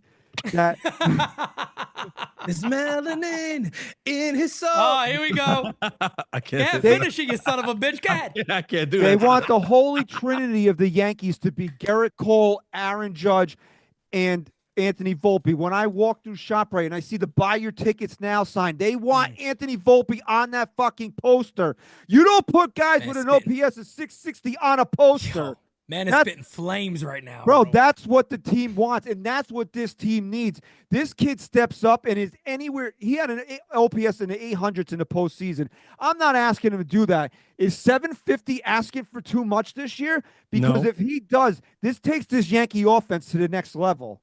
And that's who he needs to be. He needs to be a guy that when you look at him, he's a Major League Baseball player, because guys that post an OPS in the 660s don't belong on a Major League field. They don't belong on a team that's trying to tell you that they belong in the World Series either, okay? And when people give me shit about comparing him to Bobby Witt, guess what, geniuses? That's what the Yankees sold you on, a generational type player. Maybe not to that level. Maybe you want to use Gunnar Henderson as a better comp. Look at what Gunnar Henderson's done in his career compared to Anthony Volpe, and then get back to me. Anthony Volpe doesn't belong carrying either one of those two guys as jock straps, but that's who the Yankees sold us on. So 690, he better fucking pray to God that he's at least cleared that number by 60 points this year. Wow. Before I get to you, Kev, I'm going to read a super chat here from David. We know we got to be better. There you go. If Volpe doesn't do better this year, Lombard Jr.'s name will be coming up. He was stupid in spring. Well, I think people are over-exaggerating. He was good in spring. He wasn't, off the chain unbelievable. I think he finished with a 220-something batting average. But yeah, the power and all that for a 19-year-old. He needs time. He needs time. Yeah, he needs time. Let's give that player time. But one thing I want to add to what Christian said too is, shit, I mean, you're bringing up Gunnar Henderson and all these other guys. I think everybody, if you went back in time, right, wouldn't everybody say that Anthony Volpe was projected to be better than Zach Neto? Yeah, I mean, was there anybody out there that was sitting there going, "Oh, Neto, forget compared to Volpe, please"? I take Volpe all day. Neto's been way better. It's not even close. Not even close. Way better. Kev, go ahead. So the best way to get something done, if it holds near and dear to you that you like to be able to. Anyway. I love that anyway. Love it. I'm gonna be the contrarian. I want him. My heart wants him to do better. If I'm a betting man, I'm not betting on it. I know because again, we saw it in the playoffs, but we see glimpse of Volpe being good. For the last 2 years, we've seen it. He's been on fire for a month, and then he goes 1 for 50, 2 for 30. Like, it's insane. So it's a roller coaster. Shout out to Universal. So I unfortunately, I'm just not gonna bet on it. I'm not. As much as I want to, listen, I don't dislike Volpe. I'm not gonna bet against him. But again, just my mind is like, I don't know. He shows glimpses of it all the time. He just hasn't been able to put it together consistently. Great glove, I get it. But at the end of the day, you're the shortstop of the New York Yankees. I gotta agree with Christian. You can't have a 660 OPS. You just can't. An 83 OPS plus, an 81 OPS plus. That's not 20% below average. Is not what you ask for from your World Series shortstop. It's just not happening. So, yeah, man. I want again. It's not that I'm rooting against the kid. I just gotta go by what I've seen in 2 years. It's gonna surprise me if Volpe this year hits 260 with a fucking 330 on base, and then he has a 750, 800 OPS. It's gonna surprise me. It is, and I think it'll surprise everybody here because we were sold on his bat, and that hasn't lived up anywhere near the expectation that has been put on him. So, and partially it's not his fault. We all get it. The Yankees love to run these machine. When they like a prospect, they'll hype him up all the way up there, and then when they don't like somebody, they'll just put them on the side on the side of the road. So, unfortunately, Volpe was one of the guys with the red carpet, and we're asking for him to deliver, and that's part about playing in pinstripes. All right, I feel you. I think I agree with the you'll be shocked. I think everybody will be shocked, to be honest. Ra says, Christian, I hope Volpe is watching you talk when it comes to the epic breakdown of Anthony Volpe's 2025 hopeful of a season. Third base right now is Oswaldo Cabrera. Does everybody, by the way, let me go around the room real quick with everybody. Does everybody believe this is a platoon situation? Yeah, I do. I don't think he's against lefties. I think a righty's gonna be in. I think that's what the Yankees are looking for. Yeah. Everybody agrees. Christian, you agree? Is that right-hander on the roster right now? Probably not. Maybe not. I like Pablo Reyes. Don't get me wrong. Pablo Reyes. I think they're gonna go with Pablo for. I can see them going with Pablo. If nobody better shakes loose, nobody worth the money. Because you got to remember, they also have to. Whoever it is that they look at has to be somebody they deem worth paying 110% on the dollar. It won't. If they don't see that, then it's going to be Pablo. You have to look at it this way: who's the next utility guy that they can't have if Waldo, besides Waldo? It's kind of him. It's not Andrew Velasquez, and again he hits with a wet noodle. I love Squid. I get it. The Bronx. I get. Great story. I really like Squid, but it's not him, and it's not going to be Peraza. We all damn know sure for that. So it's Pablo Reyes. He can play outfield. He can play infield. He's a righty that you could throw in against lefties when give Waldo a day off. I think you're going to see Waldo game one, and we're going to see Pablo Reyes in the lineup on NYYU Day. You mean it's not Brandon Drury? Okay. He has a broken thumb. I know. I'm messing around with you. That just feels like a Brian Cashman move. If he was healthy, yeah, I'd take him in a guaranteed of your money back. He might have started over Waldo. He would have. No, he would have been wild. He would have. He would have been there starting third base. There's no doubt about it. That dude. Drury would have been there starting third base, and if he was healthy and he got released. Brian Cashman was slobbing this guy's nuts in 2018, bro. He hated the fact that he had to. Bro, if they could have diagnosed that migraine shit that he had earlier. And remember, we traded him for Jay Happ. And he couldn't see. I mean, he went through some shit with the Yankees. He couldn't see. And he did. Friggin' headaches and all this shit. So, just speaking of Waldo with a third base situation right now, look, there's not really an over-under you can give. He's going to be more of a utility guy. I mean, look, I'll just say this. Does he improve upon his year last year? Are you confident in that? He had a decent year last year. Let me run across Waldo's numbers real quick for last season. He had an 83 OPS plus last year. I think we all can agree we need Waldo to keep doing Waldo. He goes on these runs where he's a very good player. Obviously he's not going to be an all-star, but he's a very good bench piece. And last year his first 2 weeks was on fire. If you remember last year, he was very good last year. 247. Let's do this. Over under on the season last year. 247 average, 296 on base percentage, 661 OPS. I think that's a fair number to do. Does he improve upon his numbers last year? I'll start with Christian on this one. No, I don't think so, especially if the Yankees are going to make him a starter for any considerable length of time. I've seen him have runs as a starting player. It's not in him. I love the guy, and I say this all the time. Every championship team that has championship aspirations needs a guy like that on your ball club. Agreed. He should not. Absolutely.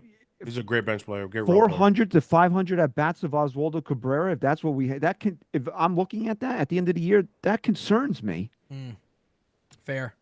Francis. I think the thing with Waldo too that gets overlooked is that a lot of times, and we saw it last year, he did get times to play. He did get streaks where he could play, but then there would be the inexplicable benching, the inexplicable sit down, the inexplicable non-start, and there was never an explanation given. It's like, I just kind of wanted to give him a day here, or they wanted to give this guy a day, or whatever the heck it was. And then when he would come back in, he would suck, and it would be like, oh well, that's it. Oh, he cooled off or whatever. I for one am looking forward to him getting a real shot this year. It didn't come the way that any one of us asked for it to come. We thought that they should have gone out and gotten a third baseman. I don't think any one of us would disagree with that. And can I throw something out there real quick too for you? Just because you just mentioned I don't want to lose this placement. Man, wouldn't the Ahmed Rosario or one of those right-handed batters look pretty nice at the moment right now to platoon at third? I said that a long time ago when I said, not that you ever want to make a big deal about Ahmed Rosario, but he was a guy that signed for $2 million. Yep. And he can play. I didn't get. Yep. Great glove, 200 hitter. Yeah. You need some righties. It just made sense. Francis, go ahead. It would have been that. I think they kind of were hoping that Peraza showed a little bit of something, and they to save $1 million. That's my point with these Yankees. But again, that's who they are right now. This year in 2025, that's who they are. To save $1, to save $50, I think that's who they are in 2025. Going forward, the jury's out. Let's see. But I think who they are this year, that's how they're moving. When I look at Waldo, though, I am looking forward to see what it does look like if he is given a shot. If he knows that in 2025, at least between now and the deadline, there's a conversation that's been had with him that says, "Look, you're going to be in there as the left-handed hitter, right? Against any righty, we're going to put you in there to bat lefty. That's your position. That's what you're going to." Don't you think that's sold already though? That's what I'm saying. I'm saying yeah. if that's the case, right? If they had that conversation with him and told him that, then this is going to be the first time that he has a true designation on this team. And I think given that, not having the confusion of am I playing, am I not going to play, or playing 6 games and then sitting 2 or 3, like having that knowledge and that understanding that, look, when a righty's in there, I'm the guy, I'm going to go, which means I'm going to go more often than not. This is my spot. This is my chance. This is my moment. I'm just saying I'm interested to see what he does with it. And I think that sometimes that you saw him catch lightning in a bottle last year. I get that the nerds and people don't believe in hot or cold and stuff like that or whatever, but I do. I don't care. They don't believe in it, but I do. Okay. And they're not going to change that. I think that a guy playing with regularity and understanding his role and having that known before opening day does something to a player. It does something to calm you, to know that you're not playing for your next appearance. And I think Waldo has that belief this season that he knows he's not playing for his next start. He knows that he's going to be the guy against right-handed pitchers. So I'm interested to see what it looks like in terms of over-under. I think we could see slightly better numbers given a bigger sample size. I'm not going off the deep end and saying some of the things I've seen on Twitter, like that he's going to be like amazing or whatever. No, I don't think that either. But again, some of those numbers are low. I think the OPS is low given where he's going to slot in this order and what's going to be expected of him. He's going to be a guy that pitchers pitch to, because if he's batting at the bottom of the lineup consistently, he's going to see pitches to hit because the meat of the order is going to be coming up right behind him. So another guy too, because I don't want to spend all day on Oswaldo Cabrera, but another guy too that they missed on that would have been phenomenal in this role, Jose Iglesias. I mean, would have been perfect for this role. Perfect. Right, honestly, would have been absolutely perfect for him. Yeah, they took Soto. We take Iglesias. That would have been a fair trade, right? Well, I like it. I like the sound of it. Kev, over under on. Oh my God, Cabrera. Yankees. What is this? Oh my God, he's in love with this guy. He's in love with Pablo. He took AJ Minter deep for talking shit. He did. That's that might be his Yankee moment. That might be it right there. I think yeah, for Waldo, like I said before, I mean, I just think he has to continue doing what he's doing. He goes on flashes where he's very good offensively. I really hope. I don't know when he's just gonna decide to hit lefty. If he does that would be great. He's such a good lefty hitter. He's not anywhere near as a righty, and I think you take time away from maybe bettering your lefty side by working on your right side. I mean, again, right now when the gap is so wide from your righty and lefty splits, I don't think anybody's taking it. Oh, he's a switch hitter. Not really. So, and again, it's a platoon situation. I think they just got to get us to the trade deadline, and then we'll see moves. So it's going to be interesting to see. But I don't think that Waldo. I mean, you can't sit here and tell me that, and there's no shots at Waldo. Is that like, oh, Waldo's going to be the starting baseman of the 2025 New York Yankees World Series team? It doesn't pan out that way. Agreed. I do want to add one more thing before we move on, because Kev just brought this up and I got the numbers in front of me. 220 at bats last year batting right-handed. 268 was the batting average. His OPS was 729. So no doubt about it, a way, way, way better hitter from the left side. Kazal with a super chat says, excited for the season with NYYU. We got a big year planned up ahead. Next name to go over, and we can make this one quick because I don't know how much he's actually, well, not that he's not going to play, but numbers last year were horrible. We know that, but Ben Rice. Ben Rice has come into spring training this year. He's really earned this job. Rice, 246 so far in spring, 848 OPS. Well, not so far. Spring is over. 525 slugging percentage. 5 homers in spring training. He added quite a bit of muscle. Here's what I'm going to say about Ben Rice. I'm going to keep it really short and simple. I think the power numbers will be there. I think he has the power at the major league level. Strikeouts are going to be up. Average is going to be, at best, I don't see him hitting above 240. I highly doubt he hits above 240. But if he's a guy that could give you somewhere close to what Stanton did last year, who the hell is upset about that? If he could hit a little bit above, okay, let me just say this. If he hits 225 and it's 20 plus homers, is anybody mad? No. No, that's the role he's in.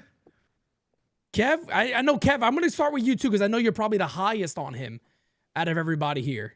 Let me know what you think about Ben Rice this year. Benny Arroz. Big Ben Rice guy for a while. I mean, I'm glad how he looked this spring. Looks like he's made some I mean, we all know he came in heavier to camp, put on some weight, got stronger, and it's definitely telling by the way he's hitting the ball. So Giancarlo's not here. We're going to need some guy who can slug. Is he Giancarlo Stanton? Obviously, we're not saying that. He has better plate discipline, though. We can all say that right now. And, yeah, man, I think he's going to do fine, especially because, see, the thing with last year is, like, the Yankees were they were looking for offense so much after Judge and Soto, and Wells was being unlucky that, like, when he came up, it's like, dude, we need you to, like, he needs to hit. You know what I'm saying? I don't think that's the case this year. I think he gets take a step back this year. Like I said, there's a much more balanced lineup, and I think he's going to have a much better year. So I'm definitely taking way over on the projections. I don't know who's sitting here writing these things, but they're on crack. All right. Let's try to speed it up a little bit here on Rice too. Francis, where are you out on him? I'm with Kev. I think honestly, you called him up last year to be the first baseman when the whole Rizzo crisis happened. So he's thrust into a position, you know, where he's thrusting. You put him into a position where he was needed, and he had, you know, we wanted him to produce. We needed him. But this season, it's a very different team. It's a much more balanced lineup, and his role is going to be different. That's why I'm saying in the role that he's in, if he does hit 220, but he hits 20 home runs, I think he overachieved. Honestly, I really, truly believe that. And I also truly believe that is a very real possibility for him this year. Yep. Christian? Yeah, I mean, this is my DH. When it was between him and Dom Smith, I said, let's go with Ben Rice. The Yankees did that. I'm happy for that. Shout out to the Yankees for making that decision also. Smarter Yankees. They went smart. Holy shit. I can't believe it. Yeah, they went with their guy. But like you said, would it surprise me if he had a low batting average but high power numbers? No, not really. He could be an all or nothing type of guy, but, you know, I think the power is going to be there. And I think that when you look at Ben Rice batting eighth, giving you 20 plus home runs, there's a lot bigger worries for the Yankees than that. Agreed. David Miser with a super chat says, Ben Rice, if he is good first baseman next year going forward, mark my words, bookmark this for me. There's a lot of good talent out there at first base at free agency. So Pete, I was looking when you said splits about Waldo. I just want to say this: last year, as versus a left-handed pitcher, he batted left-handed, got 16 at bats. He hit 300. Yeah, he's a lefty. When he went 60 at bats as a righty, he hit 190. What the fuck are you doing batting righty, bro? Can we just give it up? But the Yankees made the decision for him. That's the point that I was trying. They made the decision for him. Exactly. We're gonna platoon you, bro. If you like, What the fuck are you talking about? That's what he has to look at the Yankees and just simply say. What the fuck are you talking about? And that's it. I want to move a little faster because we got to get predictions here. So I want to move faster with the outfield. I don't think we got to. Is it fair to say we don't really got to talk about Aaron Judge? No. I think everybody expects Judge to be Aaron Judge. Over on whatever the hell his projections are. We know we got to be better. I do want to spend time on one player. I think everybody already said Cody Bellinger we think is going to be good. We could spend a little bit of time on him. I think he's going to be good. I think some people are going back to like MVP levels. I don't think we're going to get that. I'm not on the MVP level, but 30 plus home runs is where I'm at with him. Shit, if he does 30 plus home runs, I'm doing cartwheels all over the place. And I don't think that's impossible. I think that's very fair, actually. Yeah. I think he's going to be good. I want to talk about Jason Dominguez. I got to talk about Jason Dominguez. There's one thing here that people are forgetting about the Martian, and he showed it the last couple of days. Jason Dominguez is one of the faster players in baseball. People tend to forget that. He's almost there with Bobby Witt. Yep. And people don't understand that. People, I said the other day in a chat that he could steal 40 bags, and somebody's like, there's no way he could, he's not that fast. I was like, he's not fast. So you just proved to me you don't know what the hell you're talking about when it comes to Dominguez. Jason Dominguez has stole 40 bags in the minor leagues. Yep. Jason Dominguez, to me, Francis said about Jazz, I think Jazz is going to have a good year. Jason Dominguez, as of right now, based on what we've seen from the Yankees, they got him projected to bat 7th for this club. Can you imagine if Jason Dominguez could just hit 250, have a 320, 330 on base percentage, and OPS about 740, 750? That's minor. I think he could be better than that, believe it or not. If he can do that batting 7th, this is the rookie of the year. This is the rookie of the year in the American League. And I'm going to say it right now. I'm going all out. Fuck this. Jason Dominguez will be the rookie of the year for the American League this year. The Yankees are going to have it back-to-back. Dominguez has a chip on his shoulder. I believe it doesn't bother him, but he hears the noise. Yeah. I know he hears the noise, matter of fact. I think Jason Dominguez is going to pop 20-plus bombs this year. He's going to steal 20-plus bags this year, if not more. And as long as that kid is on the field, he is going to be the fan favorite of this club by the end of the year. Mark my words. I said it right here. Come back to it later if I'm wrong. I don't mind admitting I'm wrong. But I am all in for the Martian. That's simple. Who wants to go next? Take the stage. I'm with you, man. I think if he is good this year, the Yankee fans are going to want to have that relationship that they have with Soto with somebody, and it will be Jason Dominguez. And I know, Francis, earlier you mentioned that Jazz is the X factor, which I would put him at number 2. This is my true X factor for the Yankees this year because he's such an unknown. I think we can kind of pencil in what Jazz will give this team this year. We really don't know because, Pete, you're saying like 750, 20 home runs, that's a good ball player. He has the potential to be even better than that. Better. Yep. What if this guy hits 280, is a 30-30 guy with an OPS in the 800s? That's what when I look at this team and I look at where the offense is coming from, this is it right here. And if he does that, then you're not even thinking about who's playing in Queens and who's not playing in right field for the Yankees anymore. He's 21 years old. It's time for him to kind of ascend to the throne, if so to speak, of what he's been hyped up for. How long have we been hearing Jason Dominguez's name for? 5 or 6 years now? Oh my God, 5 years. This is minimum? It now. Take your throne. Everybody calls him the Martian. He's the young prince of this team. Anthony Volpe's got to be worried. Like I said, they want to put him on the posters. This is the guy they're going to end up putting on the posters.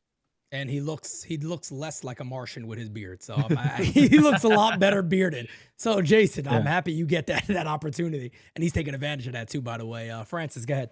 Yeah, no, shout out to him for taking advantage of it. It behooves him. Look, the only reason I don't go with Dominguez as the X factor is because of where he'll likely be hitting in the lineup and the fact that he's going to be a rookie. So when I look at that, it does give me a little bit of pause. But make no mistake about it, I said it earlier in this stream, I think Dominguez is poised to show the world and the Major League Baseball world specifically just who the hell he really is and get the respect put on his name that was taken off of his name by none other than the organization he kind of plays for, right? Unbelievable. Don't get me started, please. And fans. I think, the fans too. I think Jason Dominguez is going to make his case this year. I don't think, look, I know that there's other rookies out there. I've heard it, the Jackson Jobs, all that stuff, whatever. Shouts out to them. You took them deep. I wish them the best of luck. Good luck to them. Good luck. Exactly. Dominguez is winning, okay? Dominguez is going to take that award home. It is his. It will be ours back to back. Not just ours, but it'll be the Dominican Republic's back to back, okay? Oh, shit, yeah. That $5 million signing bonus is going to be proven worth it. And it's going to be proven worth it this very season, bro. I think Dominguez is going to kill it this year. I really do. 25 home runs, 26 home runs, 27 home runs, 28. None of that shit sounds outlandish to me. I'm sorry. I remember when Sweeney Murdy wanted to fight me. Do you remember that? You guys remember that time? I tweeted some shit. I was like, if they're not gonna keep him, trade him. He was like, what are you trying to say? What? I was like, do you want to fight me? Like, what the fuck did I do, bro? I'm just giving an opinion here. It happens. after Kev goes, we're going to give our predictions on the team. So you guys might want to stay tuned for this one. Chat, I'm going to ask you the same thing to give yours. And by the way, tomorrow, All Rise, 11 a.m. You guys are, look, that is your show tomorrow. I'm coming on there to host. I'm not really talking much. I'm doing it all tonight. This is all I'm doing today. We're doing it right now. I want you guys to drop voicemails tomorrow about your predictions of the team overall. Kev, let us know about J-Dom. Listen, last year he hit 179 and still had a 313 on base percentage. I've talked about his plate discipline for so long about this kid, so young. We all seen him at the stadium. We seen him in spring training. I've seen him in Somerset and all that. The kid looks like nothing phases him. He's always having fun. He has a smile on his face. When they ask him, how did it feel to play today in the major leagues? His response was like, it's the same game. It's just a bigger stadium. And that's the right mindset to have when you're at that age, because it's like, if you put too much pressure on yourself, that's why you end up pressing and you end up swinging at pitches you're not supposed to and doing things you're not supposed to on the field. This whole nonsense of him not being able to catch, it's like, motherfucker, can he get some reps in left field consistently? He has the athleticism of a Martian for a reason. They call him a Martian because he looks like Saquon. Kudos to Francis. He looks like Saquon, but he runs like a fucking wide receiver, dude. Like, he's fast as shit. Look, Torrens gunned. Who did he gun in the game right before? And then this dude was already at the base before the ball got there. Yeah, he's done a couple of games in a row. Dominguez just exactly. So I mean, the kid is lightning fast. He has the athleticism. He hits the ball very, very hard. I think he's his right-handed side is not the best, but his play discipline is still good there, and he's still a decent hitter from the right side. So I really think that Jason Dominguez is gonna surprise those who already counted him out, which is wild. And it's like, I just hate to see the push to sideness that he's had these last couple of months. And I can't wait for him to flourish so he can shut everybody the fuck up, including those in fucking Toilet City. Damn. We gotta, before we move on here, Frank Quotez says, guys, I sincerely, and I am sure that Lombard is ready to play third base and be part of the Yankees lineup without a doubt. Well, I'm sorry to tell you, Frank, but you would be very, very wrong on that. I think he needs a little more time. Yeah, let this kid let him have a breakout year. He'll be a top 100 prospect, and it would just be very good news for the Yankees. But here we go. This is the time. First, I want to start off Yankees, then we could do league. Let's start here. Yankees pitching MVP. Who's the guy? Time to play the game. Francis. Yankees pitcher MVP. Who do you got? It's got to be Max Fried, man. It has to be. If it's not Max Fried, then I think we're in for a long season, man. This is what he was signed for. No, it's long. The Yankees knew what. You know about that, right? Damn. Oh, shit. Kev is racking them. I mean, Christian's racking them up today. He's been waiting for this. I'm just trying to get it out of your system for while you're there. It's crazy, gang. Nah, man. For me, it's got to be Max Fried. It's got to be Maximus. This is what we signed him for. The Yankees knew why they were signing him when they signed him. Damn the 8 years. Damn the money. Damn all of that, bro. Damn all the haters from Toilet City across town. They know why they hate on the guy, man, because he's good, okay? And he's gonna do it. He's gonna do it in the AL East, man. He's a big league pitcher, bro. He can pitch anywhere, and he's gonna prove that. I can't wait to see him. Okay, Kev. Did we lose Pete? Where the hell did he go? No, I'm here. Nah, he's there. The pitching MVP? Yes, pitching MVP. Yeah. Yeah, I mean, our Cy Young. It's Fried. I mean, I want to pick somebody else? I mean, it'd be nice if Rodon just comes out of nowhere and fucking lights the fucking city on fire. Like, we know he can, but I mean, I gotta go what I've seen consistently. I think Max Fried is one of the top 3 lowest ERA guys in the last 4 or 5 years. So I mean, he just consistently gets the job done. So I gotta go with Fried. All right, Christian. I mean, Fried by default as a starters, but this team's most valuable pitcher is going to be Devin Williams. Nice. Hey, that's fair. That's fair. A reliever could certainly be the Cy Young on the club, no doubt about it. All right, well, here's mine. He's going to do it. He's going to put on the hat, isn't he? He's going to do it. I'm sorry, I don't give a shit. I don't friggin' give a shit what anybody says. They all know I like him. The one guy said because I met his wife, that's why I'm a fan of him. Not true at all. Not true at all. I love Ashley Rodon. Don't get me wrong. I love Ashley Rodon. Don't get me wrong. We all do. Carlos Rodon is gonna have a season. She's no Amy Cole though. Okay. Maybe she's no Amy Cole. Okay, but let me tell you something. That prefer changeup looks better than it's ever looked. Kev said, "Oh no, he didn't have a good spring. He had his best outing. That's the only one I care about." Right before opening day, he dominated. He showed everybody what's up. The changeup was changing. It was filthy. I'm going out on a limb. I don't care if I'm wrong, damn it. As Javi just said, the third time's the charm.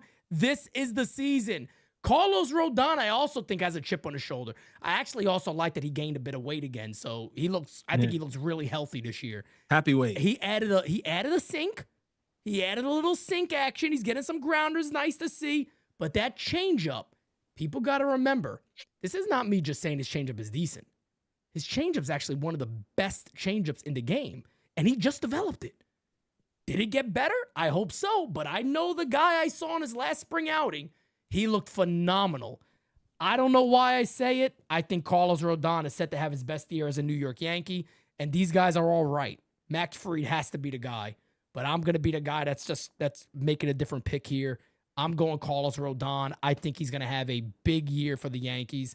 And if I'm wrong and he lets us down, well, that's not good news for the Yankees in general. But I'm going Carlos Rodon. Chat, you guys can say who you're going with. I am going to switch the hat, though. I'm not going to wear it the rest of the show. I mean, bro. I just just want you guys to do something before you go to bed tonight. Go watch the first 2 innings of Rodon against Kansas City. That is some of the most electric fucking shit that I've seen in my life. Nasty. He does have that potential. He just needs to be able to consistently do it, man. Yeah, well, he can't bust his nut in the first inning though. Or that too. No, you're not wrong. Yankees MVP. Yankees MVP. Francis is like, he can't. I'm sorry to make this. This easy. is automatic. Aaron Judge. That's automatic. He's Judge. Has anybody got a different answer? When Judge goes, the offense goes. I mean, Judge is such a part of this offense. I mean, if it's not him, this team's in a lot of trouble. Yes. Yeah, but this year more than any other year. I know he's won 2 already, but I feel like I can go out on the limb and say that this is the MVP that Aaron Judge has wanted more than any other MVP. So he's won 3. Let's be real. He won 3. He definitely. Yeah, okay. No, no doubt about it. I'm with you. So let's Tyler Talbot says Trent Grisham, by the way, is the MVP of the team this year. So he's gonna have a monster season.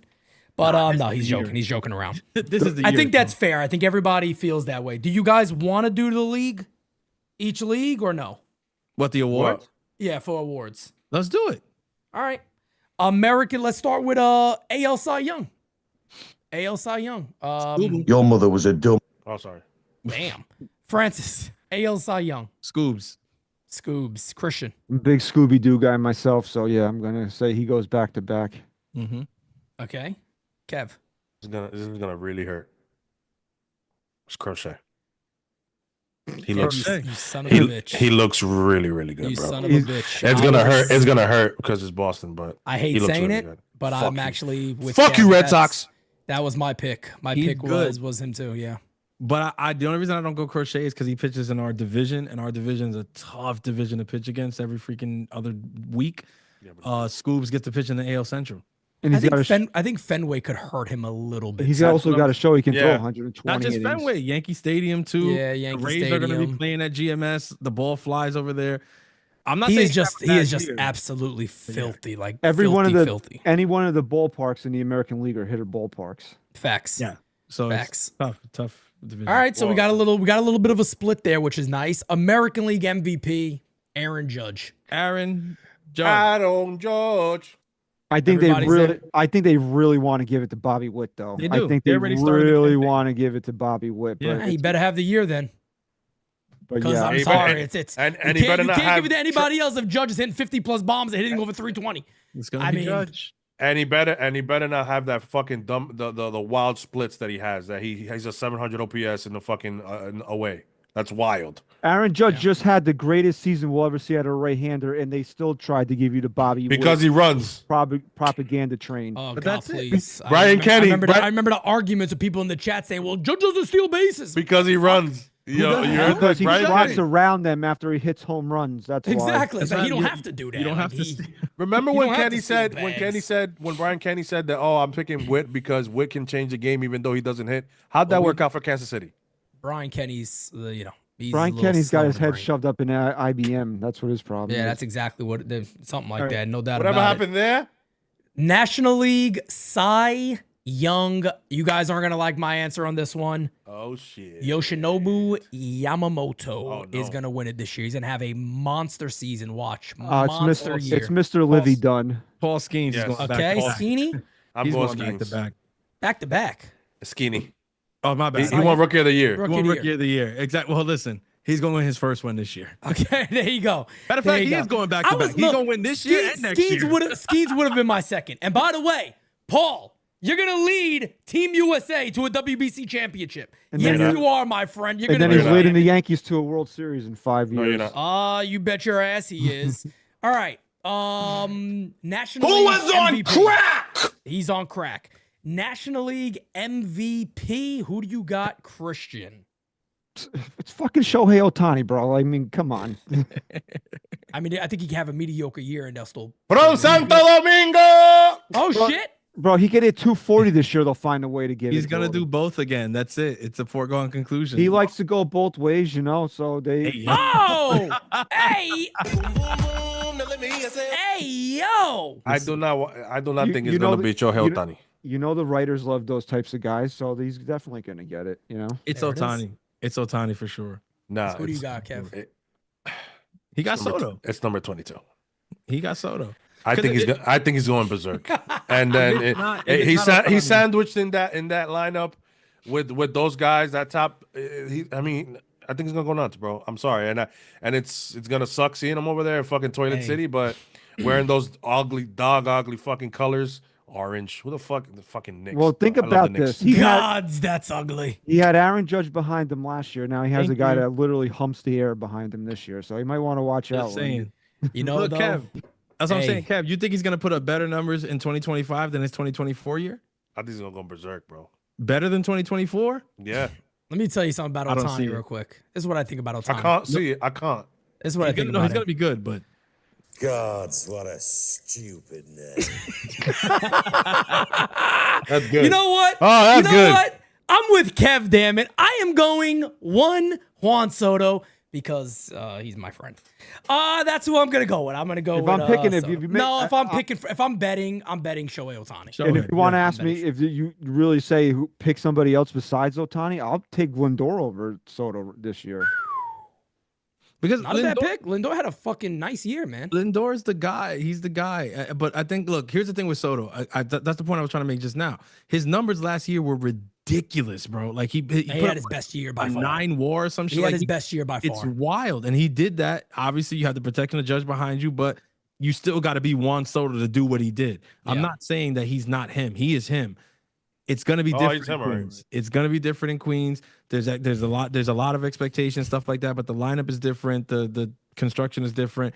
And I don't think if he has a little bit of less numbers than last year, it's a bad thing. I Well, don't. We're gonna It's still see. really We're gonna good. see how he actually handles. I having to don't be the think he man. hits 40 home runs this year, though. And Yeah, that's me not neither. that's not a knock on him. That's Agreed. He's gonna have a great year. I think everybody have a knows great that. year. But that's He doesn't City need 40 Field home plus runs to be not great. having that's He City had Field. almost an 8 WAR, and they added Siri to him to his center field, which is going to give him a little less breathing room at right field. That's what's going to be interesting to help him with the WAR argument. But my thing with Shohei is they're trying again. He doesn't look great pitching. I don't know where that's going to end. I don't know how that's going to affect him hitting wise. If he's not at his best pitching and then takes a hit on the hitting, that's why I'm giving it an if. Like I think we can all say that maybe Soto's going to be top 3. So I just want to Easily. pick somebody else. But I mean, Oh, yeah, yeah, I absolutely. get He's gonna be Ohtani's the on. runner-up. He's gonna be All right. He's gonna be the close runner-up. we said rookie of the year in American League. Maybe somebody has a different. Christian, you didn't say that. Kev, I don't think you said it either. Me and Francis both said we think Jason Dominguez is going to win the rookie of the year. Kev, you might have. I don't know if you did. But does anybody have a different opinion on rookie of the year in American League? No, not really. I'm trying to think who else. Who Jackson did, Job. Jackson Yeah, I Job mean he's is another there. favorite, but I just think they hate giving Yankees awards. So Dominguez is going to have to like really ball out this year to. There was somebody else. I can't Good. remember. He's going Is to- Boston? Did Boston call up Christian and Roman Anthony, or no? No, Roman Anthony's not up. Mm-mm. The Astros called up. I didn't see that young kid make the Astros. Cam Smith, but I Yes, think he's on Cam the Smith, bench. yeah. He did. I think Yeah. they call- All right. I think it's Jason. National I'll go League. Jason. National League rookie of the year. Does anybody have any opinion? Roki. Roki. Yeah, I think that's Done. the easy. Roki's Done. the easy one. So fuck it. Let's move on. All right. Here's what everybody's been waiting for. Win-loss totals. Oh shit. Win-loss totals for the New York Yankees. This is when it gets scary because everybody's gonna give me, I can't believe. Look, man, we have been wrong. We have been right on many things when we do these shows. I don't think this has anything to do with it. You're not a fan because you think that. All right, I'm gonna start with my Yankees prediction win-loss record. I say 91-71. I'm sitting right now because I only could go by what the team is today. I don't know what the team is going to look like in July. I am going 91-71 for the New York Yankees. Where does that finish them? I don't know. We'll talk about that a little bit when it comes to winning the East. But I'll move over to my brother Francis. Who do you got? What do you got? Sorry. I'm 92-70. Okay. Fair Yeah. game. We don't have to pick whether they're winning the division or Not not. yet. Not yet. We'll do Not it right yet? after this. We'll do it right after this. Christian. I want to be what you guys as having them as a 90-win team. I got them at 87 right now. Damn. Wow. Okay. I feel you. I feel you. I really do. I struggled with 91. I really did. I struggled hard with 91. I really did. I think there's a little bit of bias there, to be honest. Kev. I want him to be a 90 team. I want him to be a 90 team. Well, I'd hope so, Kevin. Or else, what are you doing here? I got listen, fucker. All you guys were saying they're not making the World Series last year, and I was like, nah, fuck that. They are, it don't and they're winning the division. Oh, So, you okay? can't use that against us. Come on. I didn't say that. I'm just saying. No, yeah, me and Francis picked the The Baltimore as the. Yeah. But no, the thing is that the way the division is set up this year, it's much more competitive than last year. So I It think is they're better going to than be last year. That I agree with definitely. 89 and 73. I think they're just right under that 90 mark. What is it? 8? Okay. All 89. right. Fair game. So let's talk about the East real quick and where they're going to finish. Look, I'm going to start. I think the East is better. I think a lot of people are just blind or just choosing not to look at the American League has gotten a lot better. Boston has gotten better. Boston's a damn good team. Baltimore, still a good team. I think Toronto sucks ass. To be quite honest, I think Toronto might be the worst team in the division. I agree. I might be wrong. I They're a think last Toronto place fucking team to me. sucks. I think Toronto sucks. I don't think they get any better. I think they're a shitty team. They'll be I think selling there's at the deadline. problems. That's what I think too. I think there's problems in that clubhouse. I don't think Vlad wants to be there no matter what. I think, they'll make their moves and sell off some pieces. I don't think they're a good team. Tampa's a good team. A lot of people are shitting on Tampa Bay. Be careful how quick you shit on that club. I think they're a good team. Who do I got winning? I desperately want to say the Yankees.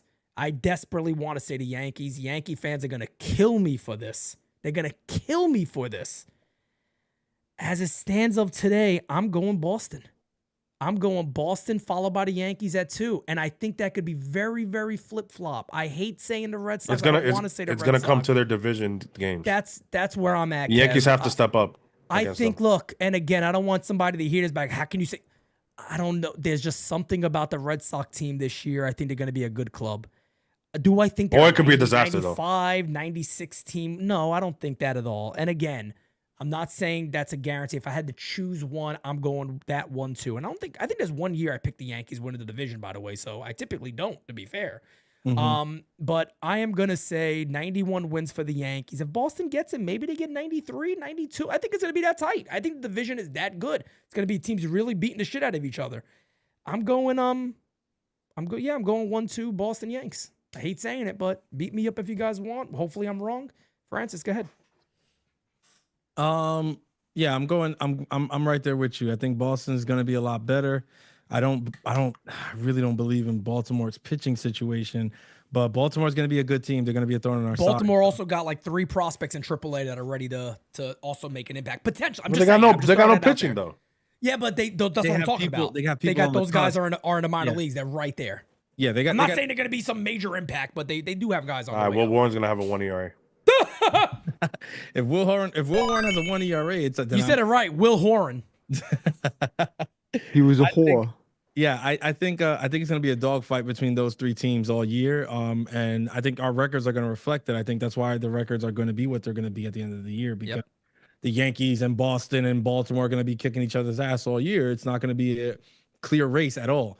I know I said the same exact thing last year, but I was right. I said the Yankees and Baltimore were going to be fighting all year, and that the Yankees were going to edge Baltimore at the end, and that's what happened. I'm sticking with my 92 being that what wins the division. I think the Yankees will win the division. And the reason you might say, again, I know for some people saying it's hard to see them to get that 92. They got them over under at 89. We lost a lot of games last year because we couldn't close them out. This year, that's not going to be a problem. So I think we're going to win a lot of close games. They're not going to be easy wins. Pete is going to he's gonna have a rough year with the game season this year, bro. It's not gonna be easy, but yeah, I got my Yankees. Oh, please. I got Baltimore being right there, like probably one game, maybe even a half game behind. All right, Christian. I hate agreeing. Not that I hate agreeing with you, Pete. I hate agreeing with you on this. I think it's going to be Boston as of right now, as we sit here 2 days before the season opens. Boston sucks. Well, if anybody knows about that, it would be you. Okay. Oh my God, he just doesn't stop this guy today. Wild today, bro. Hey, yo, he said it was gonna happen. It happened. That doesn't mean that I think all because I cursed out Bob Bull. It's all right. It doesn't mean that I think the Yankees season is over. They're not going to be a postseason team. I agree. I'm just not there right, and it's because of the Yankees starting pitching. I think they're going to have to get into a lot of dogfight type of games, and those don't always go your way, and that's why 87 wins is going to be good enough to get them in the postseason, but I don't think it's going to be good enough to get them the American League East. All right, Kev. Just before I make my prediction, Pacoda has the Yankees in third. Pacoda at 85 and 76. Makes me feel a lot better, actually. Yeah, who the fuck is Pacoda? I feel very good about my 91 wins right now. Hey, they were on the money last year, though. They were on the money last year. Pacoda sucks. Ball that shit up and throw it in the garbage. I can't stand those dumbass projections. They can't project a year. How do they? You don't know what a team's gonna do at the deadline. Well, Juan Soto knows what's going to happen 6 years from now, so why can't they? Let's ask Alex Jones. Alex Jones, what do you think? I was going to say some wild shit thing. Listen, I think that I still think that the Yankees going to edge out the division, bro. I know Boston's going to be a headache, but I think I just think that it has to be the year where the Yankees, even though Boston is better, but maybe the Yankees end up playing better against Boston. It's been the last 2 years with for some reason Boston still manhandles the Yankees, which drives me nuts. So I mean, I think the crochet start's the only start you got to worry about. I think the Yankees already found Cutter Crawford's shit last year. They hit him well, so you got much more better hitters all around the lineup this year. So I mean, again, and our bullpen's better. We're going to be able to close those close games that Clay Holmes won't be able to shit on the mound anymore. So I still think that the Yankees are going to edge out very closely in the AL East, and then it'll probably be Boston, Baltimore for cutthroat second and third. And Toronto sucks ass because they can't pitch. Sounds good to me. I think one of the biggest difference, by the way, too, for the Boston Red Sox, I think there's a good chance to come back player of the year is Walker Buehler, but I think he's a big pickup. I forgot about Walker. I think Walker Buehler is going to have a really, really good year for the Boston Red Sox. Got a couple of super chats, guys. They want to wrap this one up. David says, Pete, I agree, but when do they play? Because like last year, we didn't play till June, so maybe we get a few guys back before we play them.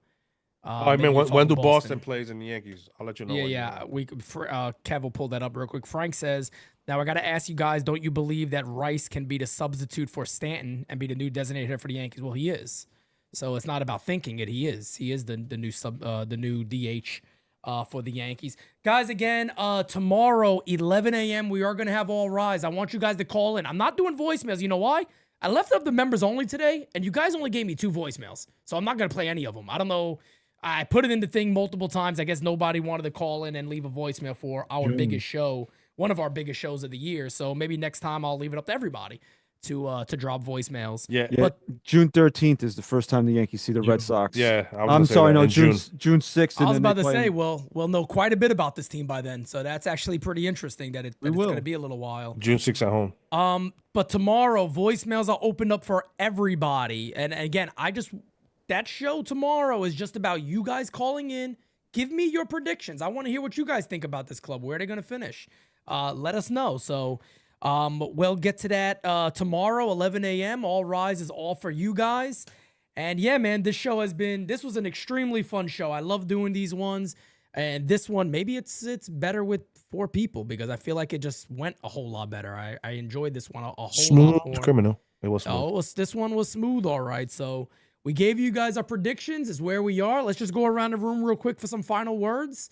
Maybe a bold prediction to finish everything off. Kev, I'll start with you. Have your final words you got to say for this episode. You know what? And I just want to say, say, okay, I think that Nestor Cortez is going to be a bum on the 29th. Okay, I think he's going to fucking give up fucking baby cookie ass fucking fastballs down to Johnson. To be honest, that fuck better not defeat us. Like I would be. That's the one game going to for an event. I'll be pissed if we don't fucking win that game. Seriously. I think my bold prediction is, you know what? Fucking, I'm gonna go with Pete Rodon. Oh. 3.2 ERA this year. About comeback player of the year. Comeback player of the year in the AL, bro. It's got to be the bold prediction has to be around the Yankees. Anything you want, whatever you want. Okay. Nah, But you're go ahead, Francis. Yeah, we just cover the Yankees on this channel. That's it. No, I would just say, my bold. All right, because the boldest prediction that I have is not really doesn't really have to do much with the Yankees at all. My boldest prediction, and it's probably something Yankees fans don't want to hear or aren't gonna like, but my boldest prediction is that our boys' new team is going to do things this season. They're going to do things. And I'm not saying they're going to the World Series, but my bold prediction is they take the Dodgers to 7 in the NLCS. The Mets? Yes. Wow. I know you probably say the pitching, Francis. Really? Do you believe in the pitching? Do you believe in the bullpen? No, I believe that. Think Clay Holmes is actually be better than a lot of people think. I believe that Yes, if Atlanta is not, if they're healthy 100%, Atlanta's going to be a problem for them. Because if they're healthy, too, that's a tough ass division. But they've owned Philly for the last couple months. Here's my thing. Here's why I go with them. I'm not saying that they're going to win the division. I'm not saying. I just feel like that team is an October team. Like they might not win the division. They might go in as a wild card. I think that when the calendar turns to October, though, it's not going to matter. And they just signed one of the greatest October performers we've ever seen, and we just saw that shit firsthand. They're adding that to Lindor, who's another October monster. And even Pete too. Yeah, I'm telling you, Pete Alonso. Don't worry. The Mets broadcast said it enough when Devin Williams was pitching. Well, that great changer was so good, it wasn't that good against Pete Alonso in the postseason there. Yeah, no. Look, that's my bold prediction. Sorry, I know our fans that won't endear me to our fans, but I do think it's bold because I think a lot of people are saying, they're not going to do that like in year one. I think that they would. I think that they could. I think they do actually. Yeah, Christian. I don't really have a bold prediction for the Yankees, but I will say this: Saturday, March 29th, in the Audi Club, I'm coming for you, bro. I'm coming for you. This is a call out. Not even a bold prediction. He said fucking bold. I'm calling you out. I'm going to wait by that first bar on the top of the bar, and as soon as he comes in, I'm just going to fucking elbow drop him. Nah, man, that hug is going to be epic. Yo. That hug is going to be epic, folks. So be ready for that, man. Be there early, everybody. We're going to have a great time on Saturday. One more. So for me, look, I hate doing this, but I kind of want to talk about a little bit about our crosstown friends over there, the Mets, real quick.